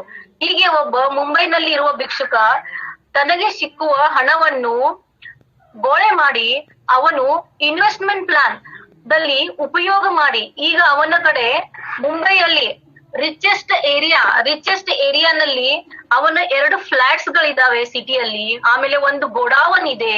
ಅವನು ಇದನ್ನು ಎಲ್ಲ ಹೇಗೆ ಮ್ಯಾನೇಜ್ಮೆಂಟ್ ಮಾಡ್ದ ಅಂದರೆ, ಇನ್ವೆಸ್ಟ್ಮೆಂಟ್ ಮ್ಯಾನೇಜ್ಮೆಂಟ್ ಮಾಡಬೇಕನ್ನೋದು ಇದೇನು ಸಂಕಲ್ಪನೆ ಇದೆ, ಇದು ಬರೇ ಬಡವರಿಗೆ ಬೇರೆ ಶ್ರೀಮಂತರಿಗೆ ಬೇರೆ ಹಿಂಗೇನೂ ಇಲ್ಲ. ಇದನ್ನು ಯಾರು ಕಲಿತಾರೆ ಅವನು ಭವಿಷ್ಯದಲ್ಲಿ ಶ್ರೀಮಂತನಾಗುತ್ತಾನೆ. ಅದರ ಸಲುವಾಗಿ you work hard to earn money. ನೋಡಿ, ದುಡ್ಡು ಗಳಿಸಬೇಕಂದರೆ ನಮಗೆ ರಾತ್ರಿಯ ದಿನ ಮಾಡಬೇಕಾಗುತ್ತದೆ. ನಾವು ಬಹಳ ಕಷ್ಟಪಟ್ಟು ರೊಕ್ಕನ್ನು ಗಳಿಸ್ತೇವೆ. ಆಮೇಲೆ ಇದು ರೊಕ್ಕವನ್ನು ಗಳಿಸಿದ್ದು ಇದನ್ನು ಹೇಗೆ ಯೂಸ್ ಮಾಡ್ಬೇಕಂದ್ರೆ, learn to make your money work for you. ಅಂದರೆ ನಮ್ಮ ರೊಕ್ಕ ನಮ್ಮ ಸಲುವಾಗಿ ಕೆಲಸ ಮಾಡಬೇಕು.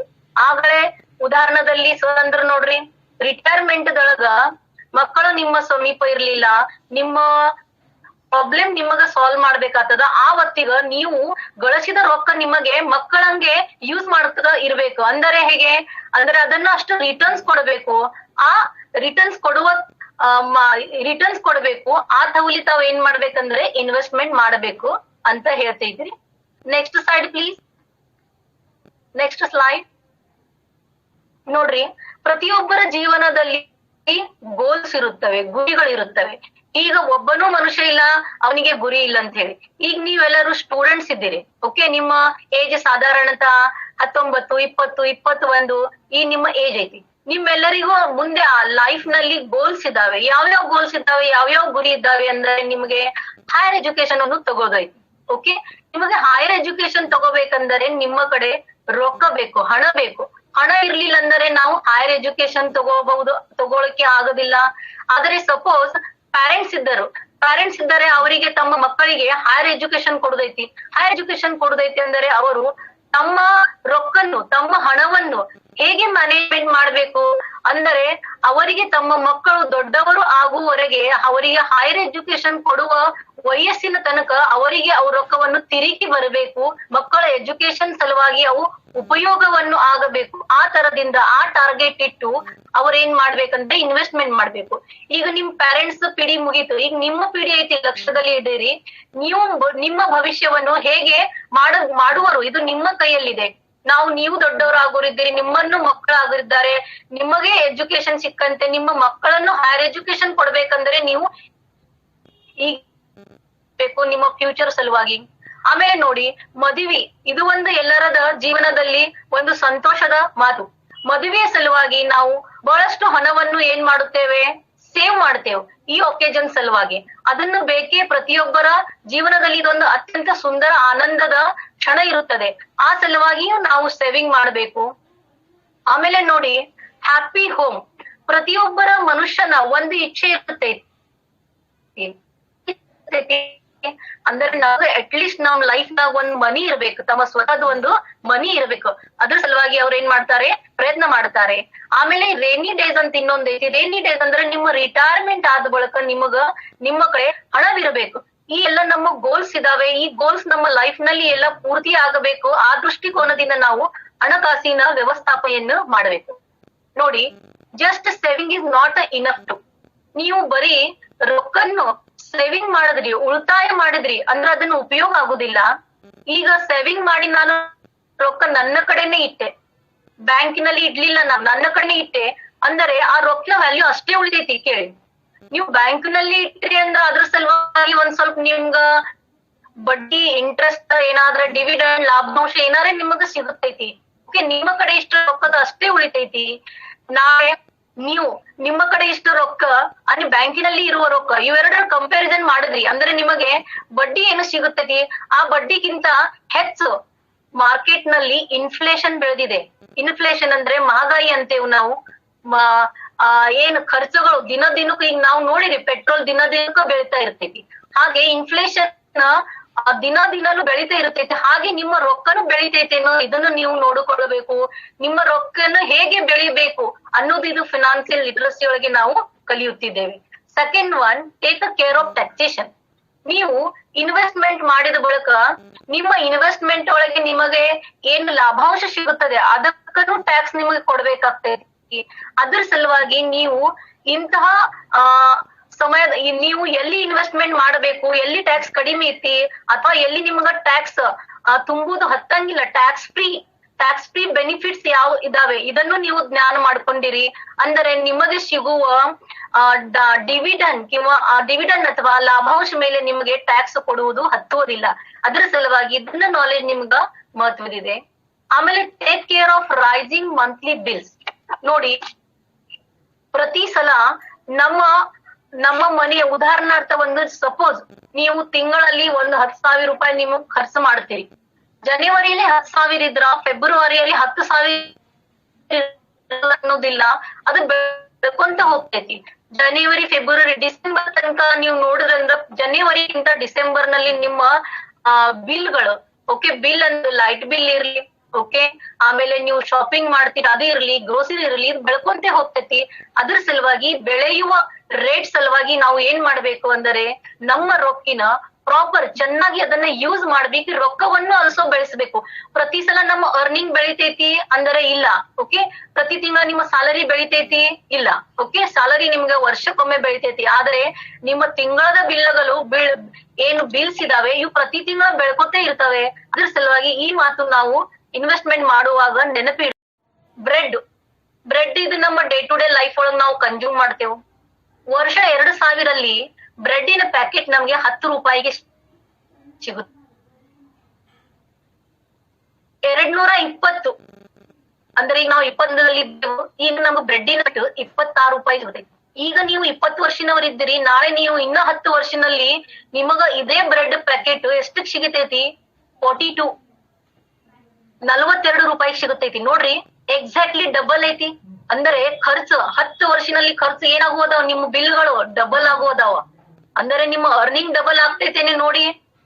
ಎರಡನೇ ಉದಾಹರಣೆ ಮಿಲ್ಕ್.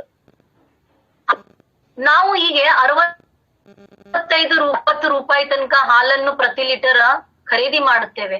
ಓಕೆ, ಪರ್ಚೇಸ್ ಮಾಡ್ತೇವೆ. 10 ವರ್ಷದಲ್ಲಿ ಈ ಹಾಲಿನ ಪ್ರೈಸ್ 106 ರೂಪಾಯಿ ಹೋಗಬಹುದು. ಯಾಕಂದ್ರೆ ಅಷ್ಟು ಇನ್ಫ್ಲೇಷನ್ ಬೆಳೆದಿದೆ, ಇನ್ಫ್ಲೇಷನ್ ನಡೆದೈತಿ.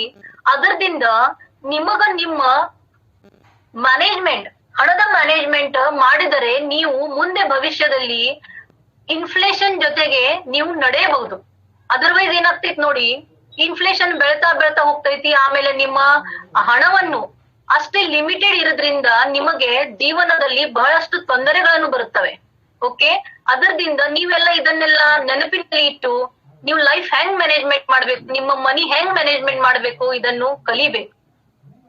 ಆಪಲ್ ನೋಡ್ರಿ, ಇಯರ್ 2000 ನಲ್ಲಿ 25 ರೂಪಾಯಿ ಕೆಜಿ ನಮ್ಗೆ ಆಪಲ್ ಸಿಗುತ್ತಿತ್ತು. ಈಗ ನಮ್ಗ 130 ರೂಪೀಸ್ 150 ರೂಪೀಸ್ ನಮ್ಗೆ ಆಪಲ್ ಸಿಗ್ತೈತಿ. ಇನ್ನು ಮುಂದೆ 10 ವರ್ಷದಲ್ಲಿ ಹೋದ ಬಳಿಕ ನಮ್ಗೆ ಇದೇ 1 ಕೆಜಿ ಆಪಲ್ 212 ರೂಪೀಸ್ ತನಕ ನಮ್ಗೆ ಪೇ ಮಾಡಬೇಕಾಗ್ತೈತಿ. ಅಂದರೆ ನಮ್ಮ ಜೀವನದಲ್ಲಿ ಡೇ ಟು ಡೇ ಲೈಫ್ ನಲ್ಲಿ ನಾವು ಯಾವ ಕಮೋಡಿಟೀಸ್, ಯಾವ ವಸ್ತುಗಳ ಉಪಯೋಗವನ್ನು ಮಾಡುತ್ತೇವೆ, ಇವು ಪ್ರತಿದಿನ ಬೆಳ್ಕೊಂತ ಹೋಗ್ತಿದ್ದಾವೆ. ಅದರ ಸಲುವಾಗಿ ನಾವು ಈಗಿನ ಹಿಡ್ದಲೇ ನಮ್ಮ ಸೇವಿಂಗ್ಸ್ ಪ್ರಾಪರ್ಲಿ ಮ್ಯಾನೇಜ್ ಮಾಡ್ದೇವು. ಅವು ಇದಕ್ಕಿಂತ ಮುಂದೆ ಹೆಂಗಿರ್ಬಹುದು? ನಮ್ಮ ಸೇವಿಂಗ್ಸ್, ಸಪೋಸ್ ಇನ್ಫ್ಲೇಷನ್ ರೇಟ್ 8% ಇದ್ದರೆ ನಮ್ಮ ಸೇವಿಂಗ್ ಮೇಲೆ ಸಿಗುವ ಇಂಟ್ರೆಸ್ಟ್ 10%, 15% ಹೇಗೆ ಇರಬೇಕಿದ್ದನ್ನು ನಾವು ನೋಡಿದರೆ, ಮ್ಯಾಚ್ ಮಾಡಿದರೆ ನಾವು ಚೆನ್ನಾಗಿ ಮುಂದಿನ ಜೀವನ ಬಾಳಬಹುದು. Next slide Sharmaji, next slide please. Start investing early. ನೋಡಿ, ನಮ್ಮ ಜೀವನದಲ್ಲಿ ನಾವು ಇನ್ವೆಸ್ಟ್ಮೆಂಟ್ ಅನ್ನು ಬಹಳ ಚಿಕ್ಕ ವಯಸ್ಸಿನಿಂದಲೇ ಮಾಡಲಿಕ್ಕೆ ಸ್ಟಾರ್ಟ್ ಮಾಡಬೇಕು. ಅಂದರೆ ಲಾಂಗ್ ಟರ್ಮ್ ಪರ್ಪಸ್ ದಲ್ಲಿ ನಮಗೆ ಅದರದ್ದು ಫಾಯ್ದೆ ಆಗುತ್ತದೆ, ಬೆನಿಫಿಟ್ ಆಗುತ್ತದೆ. ನಾವು ಬಹಳ ವಯಸ್ಸಾದ ಬಳಕೆ ಮಾಡಿದ್ರೆ ಅದರ ಬೆನಿಫಿಟ್ ನಮ್ಗ ಬಹಳಷ್ಟು ಆಗೋದಿಲ್ಲ. ಅದ್ರ ಸಲುವಾಗಿ ಇನ್ವೆಸ್ಟ್ಮೆಂಟ್ ಒಂದು ತತ್ವವಿದೆ. ನೀವು ಬೇಗನೆ ಇನ್ವೆಸ್ಟ್ಮೆಂಟ್ ಮಾಡಬೇಕು, ಚಿಕ್ಕ ವಯಸ್ಸಿನಿಂದಲೇ ಇನ್ವೆಸ್ಟ್ಮೆಂಟ್ ಮಾಡಬೇಕು. ಅದರ ಸಲುವಾಗಿ ಈ ವ್ಯಾಖ್ಯಾನವನ್ನು ನಾವು ನಿಮಗೆ ಹೇಳುತ್ತಿದ್ದೇವೆ, ನೆನಪಿನಲ್ಲಿ ಇಡಿ. Next slide, next slide please sir. On example ನೋಡಿ, ಒಂದು ಒಳ್ಳೆ ಎಕ್ಸಾಂಪಲ್ ಅನ್ನು ನಾನು ನಿಮ್ಗೆ ಇಲ್ಲಿ ಹೇಳ್ತೀನಿ. 2 ಫ್ರೆಂಡ್ಸ್, ಅಜಯ್ ಅಂಡ್ ವಿಜಯ್, ಇಬ್ಬರು ಗೆಳೆಯರಿದ್ದಾರೆ. ಅಜಯ್ ವಿಜಯ್, ನಿಮ್ಮಲ್ಲಿ ಇದ್ದಿರಬಹುದು ಅಜಯ್ ವಿಜಯ್ ಅನ್ನೋರು ಇಬ್ಬರು ಗೆಳೆಯರು. ಇಬ್ಬರು ವಯಸ್ಸು ಸೇಮ್ ವಯಸ್ಸಿನ ಇಬ್ಬರು ಗೆಳೆಯರಿದ್ದಾರೆ. ಇಬ್ಬರು ಜಾಬಕ್ಕೆ ಸೇಮ್ ವಯಸ್ಸಿಗೆ ಹತ್ತಿದ್ದಾರೆ. Start working at the age of 25, 25 ವರ್ಷಕ್ಕೆ ಅವರು ಕಮಾಯಿ ಮಾಡಕತ್ತಿದ್ದಾರೆ ಇಬ್ಬರು. Ajay start saving of ₹15,000 per month through SIP. Okay, ಅಜಯ್ನು ಏನ್ ಮಾಡ್ತಾನಂದರೆ ಪ್ರತಿ ತಿಂಗಳ 15,000 ರೂಪಾಯಿ ಅವನು ಸೇವಿಂಗ್ ಮಾಡ್ತಿದ್ದಾನೆ. Okay, Vijay enjoys life. ಆದರೆ ವಿಜಯ್ ಸ್ಟಾರ್ಟಿಂಗ್ ಏನೂ ಸೇವ್ ಮಾಡಿಲ್ಲ, ಎಂಜಾಯ್ ಮಾಡ್ತಾನೆ. ಸಿಗುವ ಹಣವನ್ನು ಅವ ತನ್ನ ಲೈಫ್ಗೆ ಖರ್ಚು ಮಾಡ್ತಾನೆ, ಎಂಜಾಯ್ ಮಾಡ್ತಾನೆ. SIP ಅಂದರೆ systematic investment plan. Investment daily ಮಾಡಬೇಕೆಲ್ಲ ಸ್ಟಡಿ ಮಾಡಿ ಅವನು ರೊಕ್ಕನ್ನು ಸೇವ್ ಮಾಡ. After 10 years, Vijay also start to save ₹15,000 per month through the SIP. Ajay ನೋಡಿ, ವಿಜಯ್ನು 10 ವರ್ಷದ ನಂತರ ಅವನು ಸೇವಿಂಗ್ ಮಾಡಕ್ಕೆ ಸ್ಟಾರ್ಟ್ ಮಾಡ್ತಾನೆ. ಅವನು ಪ್ರತಿ ತಿಂಗಳ 15,000 ರೂಪಾಯಿ ಸೇವಿಂಗ್ ಮಾಡ್ತಾನೆ. Both retires at the age of 55. ನೋಡಿ, ಇಬ್ಬರು 55 ವರ್ಷದ ನಂತರ ರಿಟೈರ್ಮೆಂಟ್ ತಗೋತಾರೆ. ಇನ್ನು ಪೊಸಿಷನ್ ನೋಡ್ರಿ ಏನಾಗ್ತೈತಿ. Next slide please. ಇಬ್ಬರು 15,000. ಅಜಯ್ ವಯಸ್ಸಿನ 25ರಿಂದ ಸ್ಟಾರ್ಟ್ ಮಾಡಿದ, ವಿಜಯ್ 35. ನೋಡಿ ಇಲ್ಲಿ ನಿಮಗೆ ಒಂದು ಡೈಗ್ರಾಮ್ ಇದೆ. ಅಜಯ್ ತನ್ನ ಜೀವನದಲ್ಲಿ 18 ಲಕ್ಷ ರೂಪಾಯಿ ಏನ್ ಮಾಡಿನ ಸೇವಿಂಗ್ ಮಾಡನ್. ಓಕೆ, 30 ವರ್ಷದಲ್ಲಿ ಅಜಯ್ 18 ಲಕ್ಷ ರೂಪಾಯಿ ಸೇವ್ ಮಾಡನ್ನೆ. ಅದರ ರಿಟರ್ನ್ಸ್ 30 ವರ್ಷದ ನಂತರ ಅದರ ರಿಟರ್ನ್ಸ್ ರೇಟ್ ಕಾಣ್ತೈತಿ ನಿಮ್ಗೆ 4.93 crores. ಅಂದ್ರೆ 5 crore ರೂಪಾಯಿ ಅವನಿಗೆ 30 ವರ್ಷದ ನಂತರ ಅವನಿಗೆ ಸಿಗುತ್ತದೆ. 5 ಕೋಟಿ ರೂಪಾಯಿ starts saving earlier year. Okay, ಆಮೇಲೆ ವಿಜಯ್ ನೋಡ್ರಿ, ವಿಜಯ್ 10 ವರ್ಷದ ನಂತರ ಸೇವಿಂಗ್ ಸ್ಟಾರ್ಟ್ ಮಾಡ್ತಾನೆ. ಅವನು 36 ಲಕ್ಷ ರೂಪಾಯಿ ಸೇವ್ ಮಾಡ್ತಾನೆ. ಅವನಿಗೆ at the end of the retirement 55 ವರ್ಷದ ನಂತರ ಅವನಿಗೆ ಎಷ್ಟು ರೂಪಾಯಿ ಸಿಗ್ತವೆ? 2.88 crore. It means you can say 3 crores. ಇಬ್ಬರಲ್ಲಿ ಡಿಫ್ರೆನ್ಸ್ ಎಷ್ಟಿದೆ ನೋಡ್ರಿ, 2 ಕೋಟಿ ರೂಪಾಯಿ ಡಿಫ್ರೆನ್ಸ್ ಇದೆ. 10 ವರ್ಷ ಇನ್ವೆಸ್ಟ್ಮೆಂಟ್ ಮಾಡಕ್ಕೆ ಲೇಬರ್ ಸಿಗುವ ರಿಟರ್ನ್ಸ್ ನಲ್ಲಿ ಡಿಫ್ರೆನ್ಸ್ ನೋಡಿದರೆ ಎಷ್ಟು ಸಿಗುತ್ತದೆ ನಿಮ್ಗೆ? 2 ಕೋಟಿ ರೂಪಾಯಿಯ ಡಿಫ್ರೆನ್ಸ್ ಸಿಗ್ತೈತಿ. ಅಂದರೆ ಇದು ಬಹಳ ದೊಡ್ಡ ಗ್ಯಾಪ್ ಇದೆ. ಅದರ ಸಲುವಾಗಿ ಇನ್ವೆಸ್ಟ್ಮೆಂಟ್ ನೀವು ಚಿಕ್ಕ ವಯಸ್ಸಿನಲ್ಲಿ ಇದ್ದಕ್ಕರೆ ಮಾಡಬೇಕೆನ್ನುವುದು ಇದು ನಿಮ್ಗೆ ಸ್ಲೈಡ್ ನಲ್ಲಿ ತಿಳಿತೈತಿ. Next slide please. ನೋಡಿ, ಇದು ಇನ್ನೊಂದು ಉದಾಹರಣೆ ಐತಿ. ರಮೇಶ್, ಸುರೇಶ್ ಹಾಗೂ ಮಹೇಶ್ ಮೂವರು ಜನ ಇದ್ದಾರೆ. ರಮೇಶ ತನ್ನ ವಯಸ್ಸಿನ 30 ವರ್ಷಕ್ಕೆ ಪ್ರತಿ ತಿಂಗಳ 1,000 ರೂಪಾಯಿ ಸೇವ್ ಮಾಡ್ತಾನೆ. ಅವನು ಜನರಲಿ ರಿಟೈರ್ಮೆಂಟ್ ನಾವು 60 ವರ್ಷಕ್ಕೆ ಆಗುತ್ತೇವೆ. 30 ವರ್ಷದಿಂದ ಸ್ಟಾರ್ಟ್ ಮಾಡಿದ್ದಾನೆ ಸೇವಿಂಗ್ ಮಾಡಲಿಕ್ಕೆ. ಅವನು 30 ವರ್ಷ ರಿಟೈರ್ಮೆಂಟ್ ತನಕ ಸೇವ್ ಮಾಡ್ತಾನೆ. ಸೇವಿಂಗ್ ಕಾಸ್ಟ್ ನೋಡಿ, ತಿಂಗಳು 1,000, ವರ್ಷಕ್ಕೆ 12,000 ರೂಪಾಯಿ ಆಗ್ತವೆ. ಹೀಗೆ 30 ವರ್ಷಿನ ಸೇವಿಂಗ್ ಅವ್ನ್ ಎಷ್ಟಾಯ್ತು? 3,60,000. 15% ರೇಟ್ ಆಫ್ ಇಂಟ್ರೆಸ್ಟ್ ಇನ್ಫ್ಲೇಷನ್ ನಾವು ಗುರಿತ ಹಿಡಿದರೆ ಅವನಿಗೆ 60 ವರ್ಷದ ನಂತರ ಎಷ್ಟು ರೊಕ್ಕ ಸಿಗುತ್ತವೆ ನೋಡ್ರಿ? 55 ಲಕ್ಷ ರೂಪಾಯಿ ಅವನಿಗೆ ಸಿಗುತ್ತದೆ. ಆಮೇಲೆ ಸುರೇಶ್ ಇನ್ನೊಬ್ಬ ವ್ಯಕ್ತಿ ಇದ್ದಾನೆ. ಇವ 40 ವರ್ಷಕ್ಕೆ ಸೇವಿಂಗ್ ಮಾಡಕ್ಕೆ ಸ್ಟಾರ್ಟ್ ಮಾಡ್ತಾನ. ಇವ ಲೇಟ್ ಮಾಡೇನಂತ ಹೇಳಿ ಸೇವಿಂಗ್ ನೋಡ್ರಿ 3,000 ರೂಪಾಯಿ ಮಾಡ್ತಾನ. ಇವ 20 ವರ್ಷ ಸೇವಿಂಗ್ ಮಾಡ್ತಾನೆ. ಯಾಕಂದ್ರೆ 40 ವರ್ಷಕ್ಕೆ ಸ್ಟಾರ್ಟ್ ಮಾಡಿದ ಬಳಿಕೆ ರಿಟೈರ್ಮೆಂಟ್ 60 ವರ್ಷಕ್ಕೆ ಆಗ್ತೈತಿ. ಓಕೆ, ಅಂದ್ರೆ ನಿಮ್ಮ ಕೈಯೊಳಗೆ 20 ವರ್ಷ ಇದಾವೆ. ನೀವು 3,000 ರೂಪಾಯಿ ಅವನಿಗಿಂತ ಹೆಚ್ಚು, ರಮೇಶನ್ಗಿಂತ ಹೆಚ್ಚು ನೀವು ಸೇವಿಂಗ್ ಮಾಡ್ತೀರಿ. 20 ವರ್ಷ ನೀವು ಸೇವ್ ಮಾಡಿದ್ರೆ ನಿಮಗೆ 7,20,000 7,20,000 ರೂಪಾಯಿ ನೀವು ಸೇವಿಂಗ್ ಮಾಡಿರಿ. ಇದನ್ನ ನೋಡ್ರಿ, ಎಕ್ಸಾಕ್ಟ್ಲಿ ರಮೇಶ್ಗಿಂತ ಡಬಲ್ ಐತಿ. ರಮೇಶ್ಗಿಂತ ಡಬಲ್ ಸೇವ್ ಮಾಡಿರಿ. ಆಮೇಲೆ ನಿಮಗೆ 60 ವರ್ಷದ ನಂತರ ಎಷ್ಟು ರೂಪಾಯಿ ಸಿಗ್ತವೆ ನೋಡ್ರಿ? 39 lakhs. ನೋಡ್ರಿ, ರಮೇಶ್ಗೆ 55 ಲಕ್ಷ ಸಿಗುತ್ತವೆ. ಆದರೆ ಸುರೇಶ್ 10 ವರ್ಷ ಲೇಟ್ ಮಾಡಿದ್ರಿಂದ ಅವನಕ್ಕಿಂತ ಹೆಚ್ಚು ಇನ್ವೆಸ್ಟ್ಮೆಂಟ್ ಮಾಡಿದ್ರನು, ಆ ಡಬಲ್ ಇನ್ವೆಸ್ಟ್ಮೆಂಟ್ ಮಾಡಿದ್ರನು ಅವನಿಗೆ 40 ಲಕ್ಷ ತನಕ ಸಿಗುತ್ತವೆ. ಎಷ್ಟು ಡಿಫ್ರೆನ್ಸ್ ಇದೆ ನೋಡ್ರಿ. ಆಮೇಲೆ ಇನ್ನೊಬ್ಬ ಮಹೇಶ್ ಅನ್ನೋ ವ್ಯಕ್ತಿ ಇದ್ದಾನೆ. ಅವ ಬಾಳ ಲೇಟ್ ಮಾಡ್ಯಾನೆ. ಅವನಿಗೆ 10 ವರ್ಷ ಸಿಗುತ್ತವೆ ರಿಟೈರ್ಮೆಂಟ್ಗೆ. ಅವನು 10,000 ಸೇವಿಂಗ್ ಮಂತ್ಲಿ ಮಾಡ್ತಾನೆ. 10 ವರ್ಷ ಸೇವಿಂಗ್ ಮಾಡಿದ್ರೆ 12 ಲಕ್ಷ ಆಯ್ತು ನೋಡ್ರಿ. ಅವನ ಸೇವಿಂಗ್ ಆಯ್ತು 12 ಲಕ್ಷ. ಆದರೆ ಅವನಿಗೆ 60 ವರ್ಷಿಗೆ ಎಷ್ಟು ದುಡ್ಡು ಸಿಗ್ತದ ನೋಡಿ? 25,99,000. Okay, it means you can say 26 lakhs. ಆ ರಮೇಶ್ ಬರೀ 1,000 ರೂಪಾಯಿ ಸೇವ್ ಮಾಡಿದ್ದಾನೆ 30 ವರ್ಷ ತನಕ. ಆದರೆ ಮಹೇಶ್ 10,000 ಪ್ರತಿ ತಿಂಗಳ ಸೇವ್ ಮಾಡಿದ್ರನು ಅವನಿಗೆ ರಮೇಶ್ಗಿಂತ 50%, ಅವನಿಗೆ 55 lakhs ಸಿಗ್ತೈತಿ. ಅಂದ್ರೆ ಇವನಿಗೆ 25 lakhs ರಿಟರ್ನ್ ಸಿಗ್ತೈತಿ ನೋಡಿ. ಇನ್ವೆಸ್ಟ್ಮೆಂಟ್ ಅರ್ಲಿಯರ್ ಇಯರ್ ನಲ್ಲಿ ಮಾಡುವುದು ಇಂಪಾರ್ಟೆನ್ಸ್ ಎಷ್ಟಿದೆ. ನೀವು ಅರ್ಲಿಯರ್ ಇಯರ್ ನೊಳಗೆ ಮಾಡಿದರೆ ನಿಮಗೆ ರಿಟೈರ್ಮೆಂಟ್ ತನಗೆ ಬಹಳಷ್ಟು ದೊಡ್ಡ ರೊಕ್ಕಮ, ದೊಡ್ಡ ಅಮೌಂಟ್ ಅನ್ನು ನಿಮಗೆ ಸಿಗುತ್ತದೆ. Next slide please.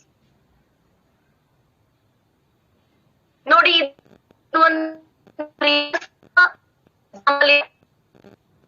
ಇದರಲ್ಲಿ 10 ವರ್ಷ ನೀವು ಇನ್ವೆಸ್ಟ್ಮೆಂಟ್ ಮಾಡಿದ್ರೆ ನಿಮಗೆ 55,500 ರೂಪಾಯಿ ಇನ್ವೆಸ್ಟ್ಮೆಂಟ್ ಮಾಡ್ಬೇಕಾಗ್ತದೆ. ಒಂದು ರೇಟ್ ಆಫ್ ಇಂಟ್ರೆಸ್ಟ್ ನ ಒಂದು 8% ತಗೊಂಡಿದ್ರೆ ನೀವು 15 ವರ್ಷ ಅದಕ್ಕಿಂತ ಕೆಳಗ್ ಹೋಗಿ ನಿಮ್ಗೆ 15 ವರ್ಷ ಮಾಡೋದಿತ್ತಂದ್ರೆ ನಿಮಗೆ 30,000 ರೂಪಾಯಿ ಇನ್ವೆಸ್ಟ್ಮೆಂಟ್ ಮಾಡ್ಬೇಕಾಗ್ತೈತಿ. ಆಮೇಲೆ ನಿಮ್ಮ ಕಡೆ 30 ವರ್ಷ ಇದ್ದರೆ ನೀವು ಬರೀ ಪ್ರತಿ ವರ್ಷ 7,100 ರೂಪಾಯಿ ಇನ್ವೆಸ್ಟ್ಮೆಂಟ್ ಮಾಡಿದ್ರೆ ನಿಮಗೆ at the end of the retirement rate of interest ಎಷ್ಟೈತಿ ನೋಡಿ? 8% ಐತಿ. 1 ಕೋಟಿ ರೂಪಾಯಿ ನಿಮಗೆ ಸಿಗುತ್ತೆ. ಸಿಗುತ್ತವೆ. ನೀವು ವಯಸ್ಸಿನ 30 ವರ್ಷಕ್ಕೆ ಪ್ರತಿ ವರ್ಷ ನೋಡಿ 7,100 ರೂಪಾಯಿ ನೀವು ಇನ್ವೆಸ್ಟ್ಮೆಂಟ್ ಮಾಡಲಿಕ್ಕೆ ಸ್ಟಾರ್ಟ್ ಮಾಡಿದ್ರಿ ಅಂದರೆ ನಿಮ್ಮ ರಿಟೈರ್ಮೆಂಟ್ ತನಗೆ ನಿಮಗೆ 1 ಕೋಟಿ ರೂಪಾಯಿ ಸಿಗುತ್ತವೆ. ಅಂದ್ರೆ ಇದರಿಂದ ಮತ್ತೆ ಇನ್ನೊಂದು ಹೇಳುವುದೇನೆಂದರೆ ಸೇವಿಂಗ್ ಇನ್ವೆಸ್ಟ್ಮೆಂಟ್ ಇದನ್ನು ನೀವು ಬಹಳ ಚಿಕ್ಕಂದಿದ್ದಾಗಲೇ ಅಂದ್ರೆ ಈಗ ನಿಮಗೆ ತಿಳಿತೈತಿ. ಓಕೆ, ಈ ವಯಸ್ಸಿನಿಂದ ನೀವು ಏನ್ ಮಾಡ್ಬೇಕಂದ್ರೆ ಸ್ಟಾರ್ಟ್ ಮಾಡ್ಬೇಕು. ಓಕೆ, ಸ್ವಲ್ಪ ನಿಮ್ಗೆ ಆದಷ್ಟು ನಿಮಗೆ 10,000, 12,000, 20,000 ಮಾಡಲಿಕ್ಕೆ ಹೇಳಿದ್ರೆ ನಿಮಗೆ ಒಂದು 100 ರೂಪಾಯಿನೂ ನಿಮ್ಗೆ ಈಗ ವಯಸ್ಸಿನಲ್ಲಿ ಸೇವ್ ಮಾಡಕ್ಕೆ ನಿಮಗೆ ಜ್ಞಾನ ಆಯ್ತು ಅಂದ್ರೆ ಅದರ ಬೆನಿಫಿಟ್ ನಿಮಗೆ ಲೈಫ್ ನಲ್ಲಿ ಬಹಳಷ್ಟು ಆಗುತ್ತದೆ. Next slide please Sharmaji. ಇಲ್ಲಿ ನೋಡಿ ಮಂತ್ಲಿ ಇನ್ವೆಸ್ಟ್ಮೆಂಟ್ ಆಫ್ ₹100. ಈಗ ನಾನ್ ನಿಮ್ಗೆ ಹೇಳಿದ ನೀವು ಈ ವಯಸ್ಸಿನಲ್ಲಿ 100 ರೂಪೀಸ್ ಸೇವ್ ಮಾಡ್ತಿದ್ರೆ 10 ವರ್ಷ ನೀವು 100 ರೂಪೀಸ್ ಸೇವ್ ಮಾಡಿದ್ರೆ ನಿಮ್ಮ ಕಾಸ್ಟ್ ಆಗ್ತೈತಿ 12,000, 12,000 ನಿಮ್ದು ಕಾಸ್ಟ್ ಐತಿ. ನಿಮ್ ಸೇವಿಂಗ್ 12,000 ಆಗ್ತೈತಿ. ಇದನ್ನು 10 ವರ್ಷದಲ್ಲಿ ಡಬಲ್ ಅಂದ್ರೆ 22,000 ಆಗ್ತೈತಿ. ಆಮೇಲೆ ಅದನ್ನೇ ನೀವು 100 ರೂಪಾಯಿ 20 ವರ್ಷ ತನಕ ಸೇವ್ ಮಾಡಿದ್ರೆ ನೀವು ಸೇವಿಂಗ್ ಮಾಡಿದ ಹಣ 24,000. ಆದ್ರೆ ನಿಮ್ಗೆ ರಿಟರ್ನ್ ನೋಡಿ 92,000 ರೂಪಾಯಿ ಸಿಗ್ತೈತಿ. 10 ವರ್ಷ ಮಾಡಿದ್ರ 22,000 ಇದು ಬೆಳಿತೈತಿ ನೋಡ್ರಿ ಹೆಂಗ್ರಿ. ನಿಮ್ಮ ಇನ್ವೆಸ್ಟ್ಮೆಂಟ್ 12,000ದಿಂದ 24,000 ಐತಿ 10 ವರ್ಷನಲ್ಲಿ. ಸರಿ, ನಿಮಗೆ ಸಿಗುವ ರಿಟರ್ನ್ಸ್ ನೋಡ್ರಿ ಎಷ್ಟು ಡಿಫ್ರೆನ್ಸ್ ಐತೆ. ಅಂದ್ರೆ ಲಾಂಗ್ ಟರ್ಮ್ ರಿಟರ್ನ್ ನೀವು ಲಾಂಗ್ ಟರ್ಮ್ ಇನ್ವೆಸ್ಟ್ಮೆಂಟ್ ಮಾಡಿದ್ರೆ ನಮಗೆ ರಿಟರ್ನ್ಸ್ ಬಹಳ ದೊಡ್ಡ ಪ್ರಮಾಣದಲ್ಲಿ ಸಿಗುತ್ತವೆ. ಅದನ್ನೇ ನೀವು ಈಗ 30 ವರ್ಷ ಹೀಗೆ 30 ವರ್ಷ ನೀವು ಸೇವ್ ಮಾಡಿದ್ರೆ ನಿಮ್ಮ ಸೇವಿಂಗ್ ಎಷ್ಟು ಆಗ್ತೈತಿ ನೋಡಿ 36,000. ಆದರೆ ನಿಮಗೆ ಸಿಗುವ ರಿಟರ್ನ್ಸ್ ನೋಡಿ 3 ಲಕ್ಷ ರೂಪಾಯಿ. ಓಕೆ, 10 ವರ್ಷದಲ್ಲಿ 22,000, 20 ವರ್ಷದಲ್ಲಿ 92,000, ಆಮೇಲೆ 30 ವರ್ಷ ನಾವು ಬಿಟ್ಟರೆ ಅದರ ರಿಟರ್ನ್ಸ್ ನೋಡ್ರಿ 92,000 ಡಬಲ್ ಇಂದ ಟ್ರಿಬಲ್ ಆಗಿ ಟ್ರಿಪಲ್ 3 ಟೈಮ್ಸ್ ಬೆಳೆದಿದೆ ಹಣ ನಿಮ್ದು. ಓಕೆ, ನೀವು 20 ವರ್ಷದಲ್ಲಿ 1 ಲ್ಯಾಕ್ ಎಡ್ಯೂಮ್ ಮಾಡಿದ್ರ 30 ವರ್ಷದಲ್ಲಿ 3 ಟೈಮ್ಸ್ ಪ್ಲಸ್ ಆಗಿದೆ. ಆಮೇಲೆ ಇದೇ ತರ ನಾವು 35 ವರ್ಷ ಪ್ರತಿ ತಿಂಗಳ ಬರೀ 100 ರೂಪಾಯಿ ನಾವು ಸೇವ್ ಮಾಡಿದ್ರೆ ನಮ್ಮ ಕಾಸ್ಟ್ ಎಷ್ಟಾಗ್ತೈತಿ ನೋಡ್ರಿ 42,000 ರೂಪೀಸ್. ನಮ್ಮ ಕಾಸ್ಟ್ ಬರೇ ನಾವು ಸೇವಿಂಗ್ ಎಷ್ಟು ಮಾಡಿದೆವು ಪ್ರತ್ಯಕ್ಷದಲ್ಲಿ 40,000 ಆದ್ರೆ ನಮಗೆ ಸಿಗುವ ರಿಟರ್ನ್ಸ್ ನೋಡಿ ಎಷ್ಟೈತಿ 5,51,000 ರೂಪಾಯಿ ನಮಗೆ ರಿಟರ್ನ್ ಸಿಗುತ್ತದೆ. ಅಂದರೆ ಇದರ ಉದ್ದೇಶ ಏನಿದೆ ನೋಡಿ, ನೀವು ಇನ್ವೆಸ್ಟ್ಮೆಂಟ್ ಲಾಂಗ್ ಟರ್ಮ್ ಪರ್ಪಸ್ ಸಲುವಾಗಿ ಮಾಡ್ಬೇಕು. ಲಾಂಗ್ ಟರ್ಮ್ ಪರ್ಪಸ್ ನಿಮ್ದು ಪರ್ಪಸ್ ಎಷ್ಟು ಲಾಂಗ್ ಟರ್ಮ್ ಇರ್ತದೆ ಅಷ್ಟು ಬೆನಿಫಿಟ್ ಹೆಚ್ಚಾಗುತ್ತದೆ. ನೆಕ್ಸ್ಟ್ ಈ ಸ್ಲೈಡ್, ನೆಕ್ಸ್ಟ್ ಸ್ಲೈಡ್ ಸರ್. ನೋಡಿ ಪವರ್ ಆಫ್ ಕಂಪೌಂಡಿಂಗ್, ನಿಮ್ಮ ರೊಕ್ಕ ಹೇಗೆ ಬೆಳೆಯುತ್ತದೆ ಇದು ಒಂದು ಎಕ್ಸಾಂಪಲ್ ಇದೆ ನೋಡಿ. ಸಪೋಸ್ ನಾನು ನಿಮಗೆ ಒಂದು 10,000 ರೂಪಾಯಿ ತಿಂಗಳ ಕೊಡ್ತೀನಿ, ಅಜ್ಯೂಮ್ ಮಾಡಿ. ಅದರ ಬಗ್ಗೆ ನಾನ್ ನಿಮ್ಗೆ ರಿಟರ್ನ್ ಏನ್ ಕೇಳ್ತೀನಿ, 1 ವರ್ಷಕ್ಕೆ ನೀವು 1 ರೂಪಾಯಿ ಕೊಡ್ಬೇಕು. ನಾನು ನಿಮಗ ಪ್ರತಿ ವರ್ಷ 10,000 ರೂಪಾಯಿ ಕೊಡ್ತೀನಿ, ನೀವು ನನಗ ರಿಟರ್ನ್ ಏನ್ ಬೇಕಾಗಿದೆ ನೋಡಿ 1 ವರ್ಷಕ್ಕೆ ನೀವು ಬರೀ ನನಗೆ 1 ರೂಪಾಯಿ ಕೊಡ್ಬೇಕ್ರಿ. 2ನೇ ವರ್ಷಕ್ಕೆ ನೀವು ಮತ್ತೆ ನಾನು 10,000 ರೂಪಾಯಿ ನಿಮಗೆ ಕೊಡೋಕಿದ್ದೀನಿ, ನೀವು ನನಗೆ ರಿಟರ್ನ್ ಎಷ್ಟು ಬೇಕು 2 ರೂಪಾಯಿ. ಹೀಗೆ 14 ವರ್ಷ ತನಕ ನಾನು ನಿಮ್ಗ ಪ್ರತಿ ವರ್ಷ 10,000 ರೂಪಾಯಿ ಕೊಡ್ತೀನಿ. 14 ವರ್ಷಕ್ಕೆ ನೀವು ನನಗೆ ರಿಟರ್ನ್ ಸೆಟ್ ಕೊಡ್ಬೇಕು 8,000 ರೂಪೀಸ್. ಈಗ ನೋಡಿದ್ರೆ ನಿಮ್ಗೆ ಇದು ಮೈನರ್ ಅನಿಸ್ತೈತಿ. 14 ವರ್ಷ ಪ್ರತಿ ವರ್ಷ 10,000 ರೂಪಾಯಿ ನಿಮ್ಗ ನಾನ್ ಕೊಡ್ತೀನಿ, ನೀವು ರಿಟರ್ನ್ ಎಷ್ಟು ಕೊಡ್ತೀರಿ ಬರೀ 8,192. ನೋಡಿ 13 ವರ್ಷಕ್ಕೆ 4,000 ಆಗ್ತೈತಿ. 14 ವರ್ಷಕ್ಕೆ ಡಬಲ್ ಆಗ್ತೈತಿ ನೋಡಿ. ರಿಟರ್ನ್ಸ್ ಯಾವಾಗ್ಲೂ ಡಬಲ್ ಆಗಿಸ್ತವೆ. ಈಗ ಇನ್ನೊಂದು ಮುಂದಿನ ಎಕ್ಸಾಂಪಲ್ ನೋಡ್ರಿ. Next slide please. ಇದನ್ನೇ ಎಕ್ಸಾಂಪಲ್ ನೋಡಿ. Next slide please. 15 ವರ್ಷಕ್ಕೆ ನೀವು ನನಗೆ, ನಾನು ನಿಮ್ಗೆ 15 ವರ್ಷ ತನಕ 10,000 ರೂಪಾಯಿ ಕೊಡ್ತೀನಿ. 15 ವರ್ಷಕ್ಕೆ ನೀವು ನನಗೆ ತಿರುಗಿ ಎಷ್ಟು ಕೊಡೋರಿದ್ದೀರಿ 16,000. ಈಗ ನೋಡ್ರಿ ಲಾಸ್ಟ್ 30 ವರ್ಷಕ್ಕೆ ನಾನು 30 ವರ್ಷ ತನಕ ನಿಮಗೆ 10,000 ರೂಪಾಯಿ ಕೊಡ್ತೀನಿ. 30 ವರ್ಷಕ್ಕೆ ನಿಮಗೆ ಇನ್ಫ್ಲೇಷನ್ ರೇಟ್ 8% ಇಂದ ನೀವು ಗ್ರಹಿತ ಹಿಡಿದ್ರೆ ನಿಮಗೆ 53 ಕೋಟಿ ರೂಪಾಯಿ ನನಗೆ ತಿರುಗಿ ಕೊಡಬೇಕಾಗುತ್ತದೆ. ಅಂದರೆ ಎಷ್ಟು ದೊಡ್ಡ ಪ್ರಮಾಣದಲ್ಲಿ ರಿಟರ್ನ್ಸ್ ಅನ್ನು ಬೆಳೆಯುತ್ತವೆ. ರಿಟರ್ನ್ಸ್ ಅನ್ನು ದೊಡ್ಡ ಪ್ರಮಾಣದಲ್ಲಿ ಬೆಳಿಬೇಕಂದ್ರೆ ನಮಗೆ 20 ವರ್ಷ 30 ವರ್ಷ ಲಾಂಗ್ ಟರ್ಮ್ ಇನ್ವೆಸ್ಟ್ಮೆಂಟ್ ಮಾಡಿದ್ರೆ ನಮಗೆ ಅದರಲ್ಲಿ ಬೆನಿಫಿಟ್ ಆಗುತ್ತದೆ. Yes, next slide please. Tips of investing. Investment ಮಾಡುವಾಗ ನಿಮ್ಮ investment regularly for best games. ನಿಮಗೆ ಇನ್ವೆಸ್ಟ್ ಮಾಡ್ಬೇಕಂದ್ರೆ ನೀವು ಲಾಂಗ್ ಟರ್ಮ್ ಪರ್ಪಸ್ ಮಾಡಬೇಕು. ಹಿಂದಿನ ಉದಾಹರಣೆಯಲ್ಲಿ ನೋಡಿವಿ, 20 ವರ್ಷ ಮಾಡಿದ್ರೆ ನಿಮ್ಗೆ ಕರೋಡ್ಸ್ ಆಫ್ ರುಪೀಸ್ ನಿಮಗೆ ಬೆನಿಫಿಟ್ ಆಗುತ್ತೈತಿ. ಇನ್ವೆಸ್ಟ್ಮೆಂಟ್ ಪ್ಯಾಟರ್ನ್ ಏನಿದೆ ನೋಡ್ರಿ, ಸಪೋಸ್ ನೀವು ಅರ್ನಿಂಗ್ ಮಾಡ್ತಿದ್ರೆ ಅದ ನಿಮ್ಮ ಪಗಾರದ 20% ನೀವು ನಿಮ್ಮ ಸಲುವಾಗಿ ಇಡ್ಬೇಕು. ಯಾಕಂದ್ರೆ ನೀವು ಕಷ್ಟ ಪಡ್ತೀರಿ, ನಿಮಗೆ ಎಂಜಾಯ್ನ ಮಾಡ್ಬೇಕಲ್ಲ ಲೈಫು. ಅದಕ್ಕೆ ನೀವು ನಿಮ್ಮ ಪಗಾರಿನ 20% ನಿಮ್ಮ ಕಡೆ ಇಡಿ. 30% ಖರ್ಚ ನಿಮ್ಮ ಮೇಲೆ ಡಿಪೆಂಡ್ ಇದ್ರ ನಿಮ್ಮ ಪೇರೆಂಟ್ಸ್ ಅನ್ರಿ. ಆಮೇಲೆ ನಿಮ್ ಮೇಲೆ ಯಾರ್ಯಾರು ಡಿಪೆಂಡ್ ಇದಾರೆ, ಯಾರ್ಯಾರ ಜವಾಬ್ದಾರಿ ಇದ್ದಾವ ಅವನ್ನು ಫುಲ್ಫಿಲ್ಮೆಂಟ್ ಪೂರ್ತಿ ಮಾಡ್ಬೇಕಾಗಿ ನೀವು 30% ಖರ್ಚು ಮಾಡಿ. ಆಮೇಲೆ 50% ನೀವೇನ್ ಮಾಡ್ಬೇಕಂದ್ರೆ ಸೇವಿಂಗ್ ಮಾಡ್ಬೇಕು. ನೋಡ್ರಿ, ನೀವು ಯಾವಾಗ ಬ್ಯಾಚುಲರ್ ಲೈಫ್ ನಲ್ಲಿ ಇರ್ತೀರಿ ಆವತ್ತಿನಲ್ಲಿ ನಿಮ್ಮ ಎಕ್ಸ್ಪೆನ್ಸಸ್ ಗಳು, ಖರ್ಚುಗಳು ಕಡಿಮೆ ಇರುತ್ತವೆ. ಆಮೇಲೆ ನೀವು ಮ್ಯಾರೇಜ್ ಆಯ್ತು 10 ವರ್ಷದ ನಂತರ, ನಿಮಗೆ ಜಾಬ್ ಹತ್ತಿ 10 ವರ್ಷದ ನಂತರ ಈ ಪ್ಯಾಟರ್ನ್ ರಿವರ್ಸ್ ಆಗ್ತೈತ್ ನೋಡಿ. ನಿಮಗೆ ಪರ್ಸನಲ್ ನಿಮ್ಮ ಸಲುವಾಗಿ 50% ನಿಮ್ಗೆ ಖರ್ಚಾಗ್ತೈತಿ ನಿಮ್ಮ ಫ್ಯಾಮಿಲಿ ಸಲುವಾಗಿ. ಆಮೇಲೆ 30% ನಿಮ್ಮ ಪ್ಯಾರೆಂಟ್ಸ್, ನಿಮ್ಮ ಡಿಪೆಂಡೆಂಟ್ ಇದ್ದವರಿಗೆ ನಿಮಗೆ ಮಾಡಬೇಕಾಗ್ತೈತಿ. ಆಮೇಲೆ ನಿಮಗೆ ಇನ್ವೆಸ್ಟ್ಮೆಂಟ್ ಮಾಡಲಿಕ್ಕೆ 20% ನಿಮಗೆ ಉಳಿತೈತಿ. ಅದರ ಸಲುವಾಗಿ ನೀವು ಇನ್ವೆಸ್ಟ್ಮೆಂಟ್ ಹೇಗ್ ಮಾಡ್ಬೇಕಂದ್ರೆ ರೆಗ್ಯುಲರ್ಲಿ ಅರ್ಲಿ, ಅಂದರೆ ಸಣ್ಣ ವಯಸ್ಸಿನಿಂದ ನಿಮಗೆ ಜಾಬ್ ಸಿಕ್ಕಿದ ವರ್ಷನಿಂದ ನೀವು ಸ್ಟಾರ್ಟ್ ಮಾಡ್ಬೇಕು. Start with a small amount and increase as a time goes by. Investment ಮಾಡುವಾಗ ನೀವು ಸಣ್ಣ ನಾವು 100 ರೂಪಾಯಿಯ ಉದಾಹರಣೆಯನ್ನು ತಗೊಂಡಿವು. ಹಾಗೆ ಸಣ್ಣ ಅಮೌಂಟ್ ಅನ್ನು ನೀವು ಏನ್ ಮಾಡ್ಬೇಕು, ಸ್ವಲ್ಪ ಅಮೌಂಟ್ ದಿಂದ ನೀವು ಸ್ಟಾರ್ಟ್ ಮಾಡ್ಬೇಕು. ನಿಮ್ಮ ಇನ್ಕಮ್ ಹೇಗೆ ಬೆಳೆಯುತ್ತದೆ ಹಾಗೆ ಇನ್ವೆಸ್ಟ್ಮೆಂಟ್ ಕೂಡ ನೀವು ಏನ್ ಮಾಡ್ಬೇಕಂದ್ರ ಬೆಳೆಸ್ಕೊಂತ ಇರ್ಬೇಕು. ಇದರ ಫಾಯ್ದೆ ನಿಮಗೆ ರಿಟೈರ್ಮೆಂಟ್ ನಂತರ ನಿಮಗೆ ನೋಡಲಿಕ್ಕೆ ಸಿಗುತ್ತೈತಿ. Review your investment periodically. ಇದರ ಅರ್ಥ ಏನ್ ನೋಡಿ, ನೀವು ಎಲ್ಲೆಲ್ಲಿ ಇನ್ವೆಸ್ಟ್ಮೆಂಟ್ ಮಾಡಿರಲ್ಲ ಅದನ್ನ ನೀವು ಸಾತತ್ಯದಿಂದ ರಿವ್ಯೂ ಮಾಡ್ಬೇಕು. ರಿವ್ಯೂ ಅಂದ್ರೇನು, ಪರೀಕ್ಷಣೆ ಮಾಡ್ಬೇಕು.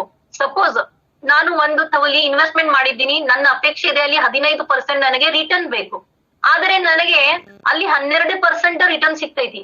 ಅಂದ್ರೆ ನನಗೆ ಇಲ್ಲೊಂದು ಡಿಸಿಷನ್, ಒಂದು ನಿರ್ಣಯ ಮಾಡ್ಬೇಕಾಗಿದೆ. ಇಲ್ಲಿ ನನಗೆ ಬೇಕಾಗಿದಂತ ರಿಟರ್ನ್ ಸಿಗುದಿಲ್ಲ. ಅದಕ್ಕೆ ನಾನು ಆ ಇನ್ವೆಸ್ಟ್ಮೆಂಟ್ ಮುರಿದು ನನಗೆ ಎಲ್ಲಿ 12% ರಿಟರ್ನ್ ಸಿಗುತ್ತದೆ ಅಲ್ಲಿ ನಾನು ಮಾಡಬಹುದು. ಸಪೋಸ್ ನಿಮಗೆ 12% ಗಿಂತ ಹೆಚ್ಚು ರಿಟರ್ನ್ ಸಿಗುತ್ತೈತೆ ಅಂದ್ರೆ ನೀವು ಹ್ಯಾಪಿ, ನೀವು ಮಾಡಿದ ಡಿಸಿಷನ್ ಒಳ್ಳೇದು. ಅದರ ಸಲುವಾಗಿ ನೀವೇನ್ ಮಾಡ್ಬೇಕು, ನೀವು ಮಾಡಿದಂತ ಇನ್ವೆಸ್ಟ್ಮೆಂಟ್ ಪಿರಿಯಾಡಿಕಲಿ ರೆಗ್ಯುಲರ್ಲಿ ಅದನ್ನು ನೋಡಿಬೇಕು, ನೋಡಿ ಡಿಸಿಷನ್ ಅನ್ನು ತೆಗೆದುಕೊಳ್ಳಬೇಕು. Next slide. Main type of investment ನೋಡಿ. ನಮಗೆ ಜೀವನದಲ್ಲಿ ಇನ್ವೆಸ್ಟ್ಮೆಂಟ್ ಮಾಡ್ಬೇಕಂದ್ರ ಎಕ್ಸಾಕ್ಟ್ಲಿ ಹೇಗೆ ಮಾಡ್ಬೇಕು. ಒಂದಿದೆ ಎಮರ್ಜೆನ್ಸಿ ಫಂಡ್. ಎಮರ್ಜೆನ್ಸಿ ಫಂಡ್ ಪ್ರತಿಯೊಬ್ಬರ ಜೀವನದಲ್ಲಿ ಎಮರ್ಜೆನ್ಸಿಗಳನ್ನು ಬರುತ್ತವೆ. ಉದಾಹರಣಾರ್ಥ ಹಾಸ್ಪಿಟಲೈಸೇಷನ್. ಈಗ ನಾವು ಸದ್ಯ ಕೋವಿಡ್ ಪೀರಿಯಡ್ ದಲ್ಲಿ ಇರುತ್ತೇವೆ. ಓಕೆ, ಇಲ್ಲಿ ಎಷ್ಟು ಜನರ ಜಾಬ್ ಅನ್ನು ಹೋಗಿದ್ದಾವೆ, ನೌಕರಿ ಹೋಗಿದ್ದಾವೆ, ಮನೆಯಲ್ಲಿ ಕೆಲವರಿಗೆ ಕೋವಿಡ್ ಆಗಿದ್ದೆ. ಇಂಥ ಹೊತ್ತಿನಲ್ಲಿ ನಿಮಗೆ ನಿಮ್ಮ ಜೀವನವನ್ನು ಸರಿಯಾಗಿ ಮುಂದುವರಿಸಲು ಎಮರ್ಜೆನ್ಸಿ ಫಂಡ್ ನೀವು ಮ್ಯಾನೇಜ್ ಮಾಡಿದರೆ ಅದು ನಿಮಗೆ ಈ ಪೀರಿಯಡ್ ನಲ್ಲಿ ಯೂಸ್ ಆಗುತ್ತದೆ. ಅದರ ಸಲುವಾಗಿ ನೀವು ನಿಮ್ಮ ಹಣವನ್ನು must be 3 to 6 months income, ನಿಮ್ಮ 3 ರಿಂದ 6 ತಿಂಗಳ ಏನು ವರ್ಷದಲ್ಲಿ ಅದು ನೀವು ಎಮರ್ಜೆನ್ಸಿ ಫಂಡ್ ಅಲ್ಲಿ ಇನ್ವೆಸ್ಟ್ಮೆಂಟ್ ಮಾಡಬೇಕು. ಎರಡನೇದು ಇನ್ಶೂರೆನ್ಸ್ ನೋಡಿ. ಪ್ರತಿಯೊಬ್ಬರ ಜೀವನಕ್ಕೆ ಇನ್ಶೂರೆನ್ಸ್, ವಿಮಾ ಪಾಲಿಸಿ ಬಹಳ ಮಹತ್ವದ್ದು. ಈಗರೇ ಕೋವಿಡ್ ಪೀರಿಯಡ್ ನಲ್ಲಿ ಇದರ ಮಹತ್ವ ಇನ್ನೂ ಬೆಳೆದಿದೆ. ಸಪೋಸ್ ಮನೆಯಲ್ಲಿ ಒಬ್ಬನೇ ವ್ಯಕ್ತಿ ಗಳಿಸುವ ಇದ್ದ, ಆಮೇಲೆ ಅವನ ಫ್ಯಾಮಿಲಿ ಅವನ ಮೇಲೆ ಡಿಪೆಂಡ್ ಇದ್ದ. ಸಪೋಸ್ ಆ ವ್ಯಕ್ತಿಗೆ ಏನಾದ್ರೆ ಆದ್ರೆ ಫ್ಯಾಮಿಲಿ ಬಗ್ಗೆ ಹೇಗಾಗುದು. ಸೊ ಅವನ ಇನ್ವೆಸ್ಟ್ಮೆಂಟ್ ಸೇವಿಂಗ್ ಇನ್ಶೂರೆನ್ಸ್ ನಲ್ಲಿ ಮಾಡಿದ್ದ ಅಂದ್ರೆ ಅವನ ಫ್ಯಾಮಿಲಿಗೆ ಒಂದ್ ಸ್ವಲ್ಪ ಸೇಫ್ ಆಗ್ತೈತಿ. ಕೆಲವೊಂದು ವರ್ಷ, 4-5 ವರ್ಷ ಅವರಿಗೆ ಯಾವುದು ತೊಂದರೆ ಬರುವುದಿಲ್ಲ. ಅಂದ್ರೆ ಅವರಿಗೆ ಮತ್ತ ಹೊಸ ಯೋಜನೆಯನ್ನು ಮಾಡುವಕ್ಕೆ ಕಾಲಾವಧಿ ಸಿಗ್ತದೆ. ಹೀಗೆ ಸೇವಿಂಗ್ ಮಾಡಿದ್ರೆ ನಿಮ್ಗೆ ನಿಮ್ಮ ಲೈಫ್ ನಲ್ಲಿ ನಿಮಗೂ ಹೆಲ್ಪ್ ಆಗುತ್ತೈತಿ, ಆಮೇಲೆ ನಿಮ್ಮ ಫ್ಯಾಮಿಲಿಗೂ ಹೆಲ್ಪ್ ಆಗ್ತೈತಿ. ಆ ಪ್ರಕಾರದಿಂದ ನಮ್ಮ ಇನ್ವೆಸ್ಟ್ಮೆಂಟ್ ಇರಬೇಕು. ಒಂದು ಎಮರ್ಜೆನ್ಸಿ ಫಂಡ್ ನಲ್ಲಿ ಇರಬೇಕು, ಮತ್ತೊಂದು ಇನ್ಶೂರೆನ್ಸ್ ನಲ್ಲಿ ಇರಬೇಕು. Next slide please.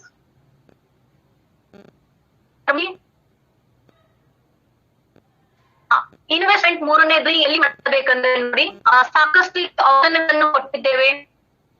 Mutual fund ಐತಿ, ಮ್ಯೂಚುವಲ್ ಫಂಡ್ ನಲ್ಲಿ ನೀವು ಮಾಡಬಹುದು. ಬ್ಯಾಂಕಿನಲ್ಲಿ ಫಿಕ್ಸ್ಡ್ ಡಿಪಾಸಿಟ್ ಇಡಬಹುದು. ಗೋಲ್ಡ್ ಬಂಗಾರದಲ್ಲಿ ಇನ್ವೆಸ್ಟ್ಮೆಂಟ್ ನೀವು ಮಾಡಬಹುದು.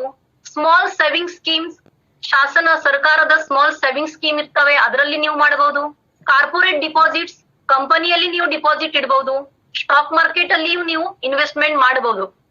ಈ ತರದಿಂದ ನೀವು ನಿಮ್ಮ ಇನ್ವೆಸ್ಟ್ಮೆಂಟ್ ಮೂರು ಮಹತ್ವದ ಥಿಂಗ್ಸ್ ನಾವಂತೇವು, ಮೂರು ಕ್ರೈಟೇರಿಯಾದಲ್ಲಿ ನಾವು ಡಿಸ್ಟ್ರಿಬ್ಯೂಟ್ ಮಾಡ್ಬೇಕು. ಅದನ್ನು ಒಂದೇ ತವಲಿ ನಾವು ಯಾವಾಗೂ ಇನ್ವೆಸ್ಟ್ಮೆಂಟ್ ಮಾಡಬಾರದು.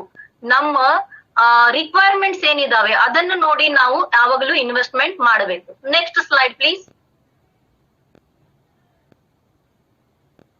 To be a smart investor, ನಿಮಗೆ ಸ್ಮಾರ್ಟ್ ಇನ್ವೆಸ್ಟರ್ ಆಗ್ಬೇಕಂದ್ರೆ ನೋಡಿ, ನಾವು ಎಲ್ಲರೂ ಸ್ಮಾರ್ಟ್ ಫೋನ್ ಯೂಸ್ ಮಾಡ್ತೇವೆ.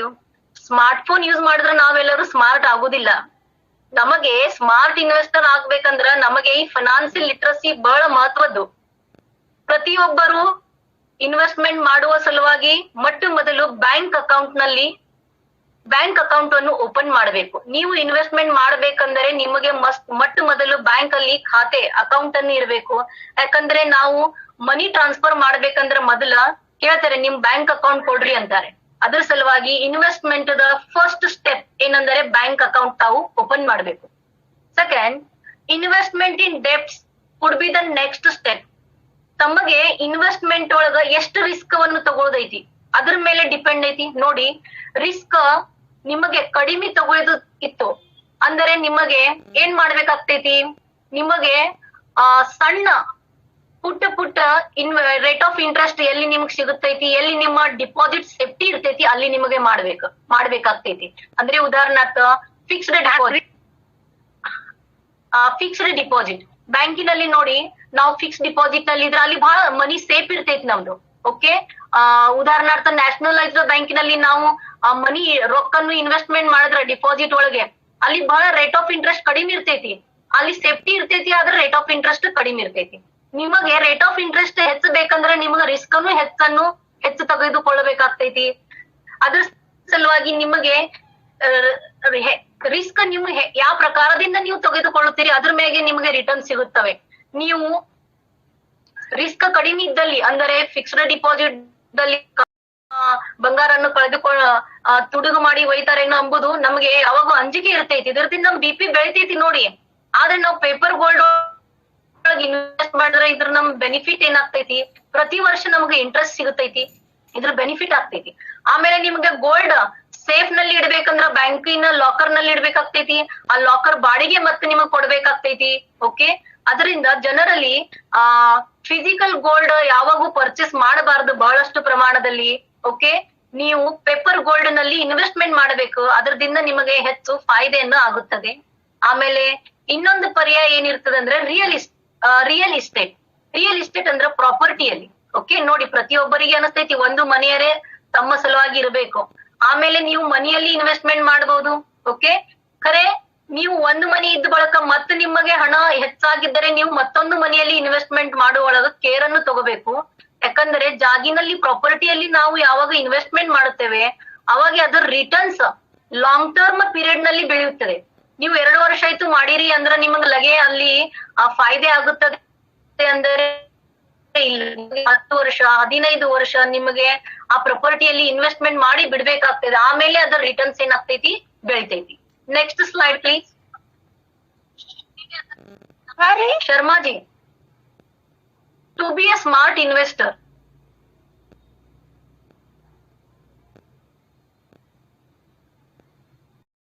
ನಿಮಗೆ ಸ್ಮಾರ್ಟ್ ಇನ್ವೆಸ್ಟರ್ ಆಗ್ಬೇಕಂದರೆ ಯಾವ ಮಾತನ್ನು ನೆನಪಿನಲ್ಲಿ ಇಡ್ಬೇಕಂದ್ರೆ ನೋಡಿ, give the best return over a long period of time. ಅಂದರೆ ಲಾಂಗ್ ಟರ್ಮ್ ಇನ್ವೆಸ್ಟ್ಮೆಂಟ್ ನಾವು ಮಾಡ್ಬೇಕಂದ್ರೆ ನಮಗೆ ರಿಟರ್ನ್ಸ್ ಅದರಿಂದ ಸಿಗುವ ಲಾಭಾಂಶ ಏನಾಗ್ತದಂದ್ರೆ ಬಹಳ ದೊಡ್ಡ ಪ್ರಮಾಣದಲ್ಲಿ ಸಿಗುತ್ತದೆ. However they require detail study. ನೀವು ಶೇರ್ ಮಾರ್ಕೆಟ್ ನಲ್ಲಿ ಮಾಡಬಹುದು, ಶೇರ್ ಮಾರ್ಕೆಟ್ ನಲ್ಲಿ ರಿಸ್ಕ್ ಬಹಳ ಇದೆ, ಆದ್ರೆ ರಿಟರ್ನ್ಸ್ ಬಹಳ ಇದಾವೆ, ಲಕ್ಷದಲ್ಲಿ ಇಡೀರಿ. ನಿಮಗೆ ಶೇರ್ ಮಾರ್ಕೆಟ್ ದಲ್ಲಿ ಹೋಗ್ಬೇಕಂದ್ರೆ ನಿಮ್ಗೆ ಅದ್ರದ್ದು ಒಂದ್ ಸ್ವಲ್ಪ ಅಭ್ಯಾಸವನ್ನ ಇರ್ಬೇಕು. ಆ ಅಭ್ಯಾಸ ಮಾಡಿದ್ರೆ ನಿಮಗೆ ರಿಟರ್ನ್ಸ್ ಬಹಳ ದೊಡ್ಡ ಪ್ರಮಾಣದಲ್ಲಿ ಶೇರ್ ಮಾರ್ಕೆಟ್ ಅಲ್ಲಿಯೂ ನಿಮಗೆ ಸಿಗಬಹುದು. Next slide please. Sharmaji. To be a smart investor, investing through the stock market. ನೋಡಿ, ಸ್ಟಾಕ್ ಮಾರ್ಕೆಟ್ ಅಂದರೆ ಶೇರ್ ಮಾರ್ಕೆಟ್ ಅನ್ನುತ್ತೇವೆ. ಬಾಂಬೆ ಸ್ಟಾಕ್ ಎಕ್ಸ್ಚೇಂಜ್ ಫೇಮಸ್ ಐತಿ. ನಾವು ಇನ್ವೆಸ್ಟ್ಮೆಂಟ್ ಮಾಡ್ಬೇಕಂದ್ರೆ ಇಕ್ವಿಟಿ ಶೇರ್ಸ್ ನಲ್ಲಿ ಇನ್ವೆಸ್ಟ್ ಮಾಡ್ಬೇಕಾ ಅಥವಾ ಡೆಪ್ಟ್ ನಲ್ಲಿ ಇನ್ವೆಸ್ಟ್ಮೆಂಟ್ ಮಾಡ್ಬೇಕಾ, ಇದರ ಬಗ್ಗೆ ನಮಗೆ ನಿರ್ಣಯ ತೆಗೆದುಕೊಳ್ಳಬೇಕಂದ್ರೆ ನಮಗೆ ಸೆಬಿ ಗೈಡ್ಲೈನ್ಸ್ ಇರುತ್ತವೆ, ಸ್ಟಾಕ್ ಬ್ರೋಕರ್ ಬಗ್ಗೆ ಮಾಹಿತಿ ಇರುತ್ತದೆ. ನಾವು RBI ಒಂದು ಗೈಡ್ಲೈನ್ಸ್ ಅನ್ನು ನಿಮ್ಮೆಲ್ಲರಿಗೆ ಮೇಲ್ ಮಾಡೋರಿದ್ದೇವೆ. ನಿಮಗೆ ಇಂಟ್ರೆಸ್ಟ್ ಇತ್ತಂದ್ರೆ ಅದು ನೀವು ಡೀಟೇಲ್ ಸ್ಟಡಿ ಮಾಡಿ ಶೇರ್ ಮಾರ್ಕೆಟ್ ನಲ್ಲಿ ಇನ್ವೆಸ್ಟ್ಮೆಂಟ್ ಮಾಡಬಹುದು. ನೀವು ಶೇರ್ ಮಾರ್ಕೆಟ್ ನಲ್ಲಿ ಇನ್ವೆಸ್ಟ್ಮೆಂಟ್ ಮಾಡ್ಬೇಕಂದ್ರೆ ನಿಮಗೆ ಮೊದಲ ಟ್ರೇಡಿಂಗ್ ಅಕೌಂಟ್ ಅನ್ನು ಓಪನ್ ಮಾಡ್ಬೇಕಾಗ್ತೈತಿ ಶೇರ್ ಬ್ರೋಕರ್ ಕಡೆ. ಆಮೇಲೆ ಡಿಮ್ಯಾಟ್ ಅಕೌಂಟ್ ಓಪನ್ ಮಾಡ್ಬೇಕಾಗ್ತೈತಿ, ಬ್ಯಾಂಕ್ ಅಕೌಂಟ್ ಓಪನ್ ಮಾಡ್ಬೇಕಾಗ್ತೈತಿ. ಈ ಎಲ್ಲ ಅಕೌಂಟ್ಸ್ ಗಳನ್ನು ನೀವು ಓಪನ್ ಮಾಡಿದ್ರೆ ನಿಮಗೆ ಶೇರ್ ಮಾರ್ಕೆಟ್ ನಲ್ಲಿ ಟ್ರೇಡಿಂಗ್ ಅಂದರೆ ವ್ಯಾಪಾರ ನೀವು ಮಾಡಬಹುದು. Next slide please. To be a smart invest ಹಿಂದಿ ಎಲ್ಲರಿಗೂ ತಿಳಿಬೇಕು, ಬರ್ಬೇಕು ಐತಿ. ಅದು ನಾವು ಸ್ಕೂಲಿಂದ ಕಲಿತೇವು, ಓಕೆ. ಆದ್ರೂ ನೀವು ಎಲ್ಲರೂ ಹಿಂದಿಯಿಂದ TR ಕೇಳಿದ್ರಿ. ನನ್ನ ಲೆಕ್ಚರ್ ನಾನು ಎಲ್ಲರಿಗೂ ಧನ್ಯವಾದಗಳನ್ನು ಕೊಡ್ತೀನಿ. ಧನ್ಯವಾದ sir. Thank you madam. give me the full knowledge of financial literacy. Thank you madam once again. Pandey ji, program last. Yes sir. Now करिए. Dr. R.B. Bhatt madam will give the vote of thanks. Over to Bhatt madam. Dr. Thank you, sir. R.B. Bhatt madam. Yes sir, I am present sir. Okay madam. Madam please give the vote of thanks. Thank you sir. I will. I feel very much privileged to thank our resource person, Shri T.R. Pandey sir, who has explained very beautifully regarding consumerism, and he also dealt with who is a consumer and what is consumerism and what are the rights of consumerism. Very nicely he dealt it with. So I thank him from the bottom of my heart. Thank you sir. Thank you for your wonderful speech. I also thank Srimati Indumati Chole madam, who has also given a wonderful lecture on financial literacy, and there we have come across how to save money, how to invest our money, and why we should invest our. Regarding all these topics, she has dealt very nicely, and once again I thank her for her lecture on financial literacy. Thank you madam, thank you for your wonderful speech. I also thank our chairman, our secretary, our vice chairman, and also our president of the college. Thank you for giving me permission to organize this online webinar. Thank you all for all the management. Thank you once again. And I also thank the coordinator of this webinar, Srimati S.R. Kalyan Shetty madam, who has organized this webinar very systematically. Thank you madam. And I also thank Professor B.B. Sugamad sir, who made this function successful, who has made this online webinar successful. Thank you for organizing this wonderful webinar. Thank you sir, it is very helpful for the students. Thank you. And once again I thank all the teaching and non-teaching staff, and also I thank our dear students who have attended this online webinar. Thank you very much for attending this online webinar. Once again I thank you all for attending this webinar. Thank you. Thank you madam. ತಮಗೂ ಕೂಡ ಧನ್ಯವಾದಗಳು. ತಮಗೂ ಕೂಡ Thank you. धन्यवाद madam. Thank you. धन्यवाद sir, आपने बहुत अच्छे ढंग से प्रोग्राम को ऑर्गेनाइज किया। और आज हम कर्नाटका में पहला वेबिनार आपके सहयोग से कंडक्ट किया है। इसके लिए धन्यवाद sir. Okay, sir. Tomorrow is the same time. The become students are available in the program, sir. Okay, sir. Okay, sir. Okay, sir. Thank you. Okay, sir. Thank you, sir.